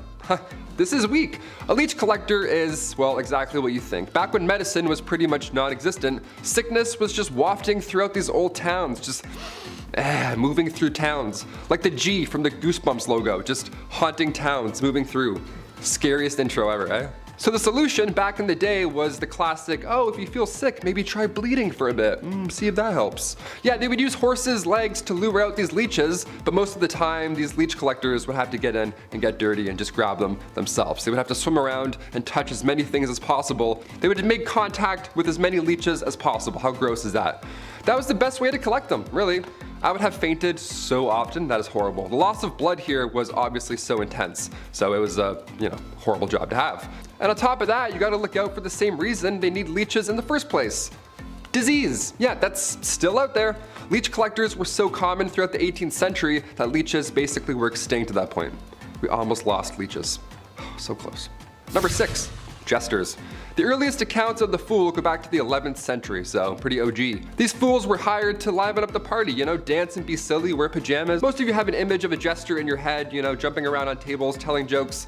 That's actually pretty accurate. Yeah, it was pretty fun. It was one of the best jobs to have, obviously. This title of a minstrel, or a fool rather, it was an honor to have. The fool's payment also was no funny business. That was good stuff. Roland Le Petier, he was like a major jester back in the day. This guy got 30 acres of land from King Henry II. Just here you go. Just show up and fart and be funny. Have all this land. That's like a kingdom. You have a kingdom because you're funny and you're silly. He would whistle, jump around, and literally fart on people. On Christmas Day, this guy would come over and just ruin your entire breakfast and just be like, yeah, I have all this land. And then he would take off. It's crazy. You just ruined Christmas, sir. Stop farting on my food and family. Thank you. I would never want to be a jester. They had to also go into battle and spread bad news too. It was fun and silly, but they were also royal. They had to do lousy stuff too. Number 5, groom of the stool. Nowadays, higher ups in the office, they have assistants, to grab your coffee for you. Maybe they answer some phone calls, keep the business running while you're off, doing your businessman stuff. Assistants are vital today. The groom of the stool though, that was a bit much. We have some labor laws put in place now. I don't think we're gonna see any online ads opening for a groom of the stool. We'll see though, fingers crossed. It had good benefits. Back in the Dark Ages, this role was vital and respected. It was created by King Henry VIII, and this role was to assist the king, and specifically assist his bowel movements. You had a box that you carried with you at all times. That's where the magic happened. The dark magic happened in this box. You would literally follow the king around until he needed to go to the washroom, until he needed said box. Porta potties weren't a thing back then, and there's no way you're going to catch that king squatting in the woods. In fact, you wouldn't even catch that king wiping his own behind. That chore was also reserved for the groom o' the stool. Yeah, lucky you, right? In this stool, you would have water, towels, a wash bowl. The whole setup would be in there. You're probably thinking, Taylor, which poor soul had to be stuck with this role? A prisoner? Somebody who lost their sense of smell, hopefully? No, only sons of noblemen could take on this role. And in doing so, they also gain access to every room in the castle, tons of clothes, any bedchamber furnishings, you name it. And of course, a high pay. Always helps. Thank God. That's maybe the worst job in history. Maybe. We're almost there, you'll see. Number 4, divorce lawyers. If you've seen Game of Thrones, you've heard of trial by combat. That was the norm back in the day. You know, you fight for your freedom. That's great. But what about divorce by combat? What in the Mr. and Mrs. Smith is happening? Was this real? I can't believe this. If you and your significant other weren't getting along in the Dark Ages, instead of, dishing out thousands on couples therapy and signing all that paperwork and getting it done with and going your separate ways, no, instead they would battle each other, like combat. It was an organized event too. It had restrictions in place for the husband. It's pretty hilarious to think back on. Like the husband would have to stand in a hole with one hand tied behind his back, while the wife ran circles around this hole with a sack full of rocks. A sack full of rocks. How intense is that? That's why you don't cheat in the Dark Ages, Lancelot, okay? Just take the barn, take the horse, take it all. I quit. Get me out of this hole. Untie me. Number 3, toshers. Toss a coin to your tosher. Here we go. This was one of the worst jobs back in the day, and it wasn't even a legal job. Shh, don't tell. If you don't know any toshers, keep their secret, Early 19th century London, I know, a little more modern here, but definitely worth a mention. These toshers would spend all their time in sewers below London trying to find coins or valuables that have been just accidentally washed away.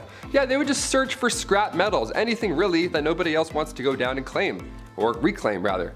It was worth the plunge as well. A lot of these folks would make around $20,000 a year. Just gotta do this a lot, and you're good. Number 2, dentist, doctor, surgeon, spy. Dentists were not a thing in the Middle Ages, Dr. Downer didn't politely tell you to floss more and then shake your hands while you're watching a show, getting a cleaning. No, it wasn't like that at all. They did have a barber. They had one guy, he did it all. A barber from the Dark Ages. Yeah, this appointment is gonna suck, my friends. Cavity, toothache, maybe you accidentally bit a rock, chipped a molar. They would only pull these teeth. That was the only solution. Barbers were responsible for cutting hair, pulling teeth, bloodletting, the classic 3-in-1 appointment we all have to do every month. Doctors were seen throughout history, and they've seen a lot of horrible stuff. Back in the 1500s, patients were walking in with an arrow sticking out of their legs. Yeah, instead of cutting the tip off and pulling the opposite way, the arrow remover would come in and then, cut into the injury, opening it more. That's always great. And then you would hold it open, and then you'd pull the entire arrow back out of your leg.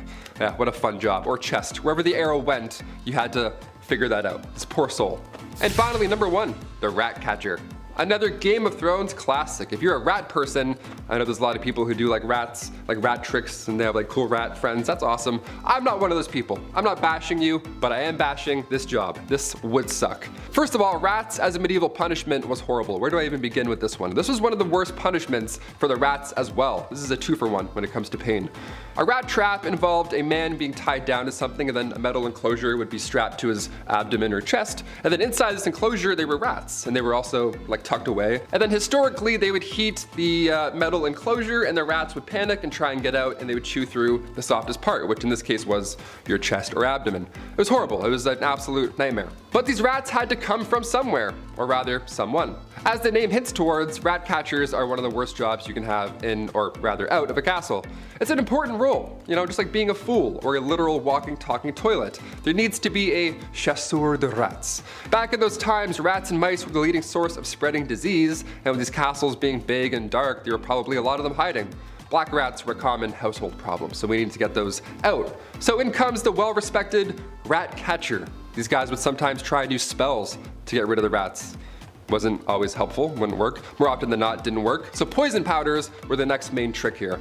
Also, the Pied Piper, he was an OG. Historically, he would do a musical number to exterminate your pets. If anything, he should be getting a bonus. Any rat catcher, actually, today or back in the Dark Ages, you deserve a bonus, my friend. You're a brave soul.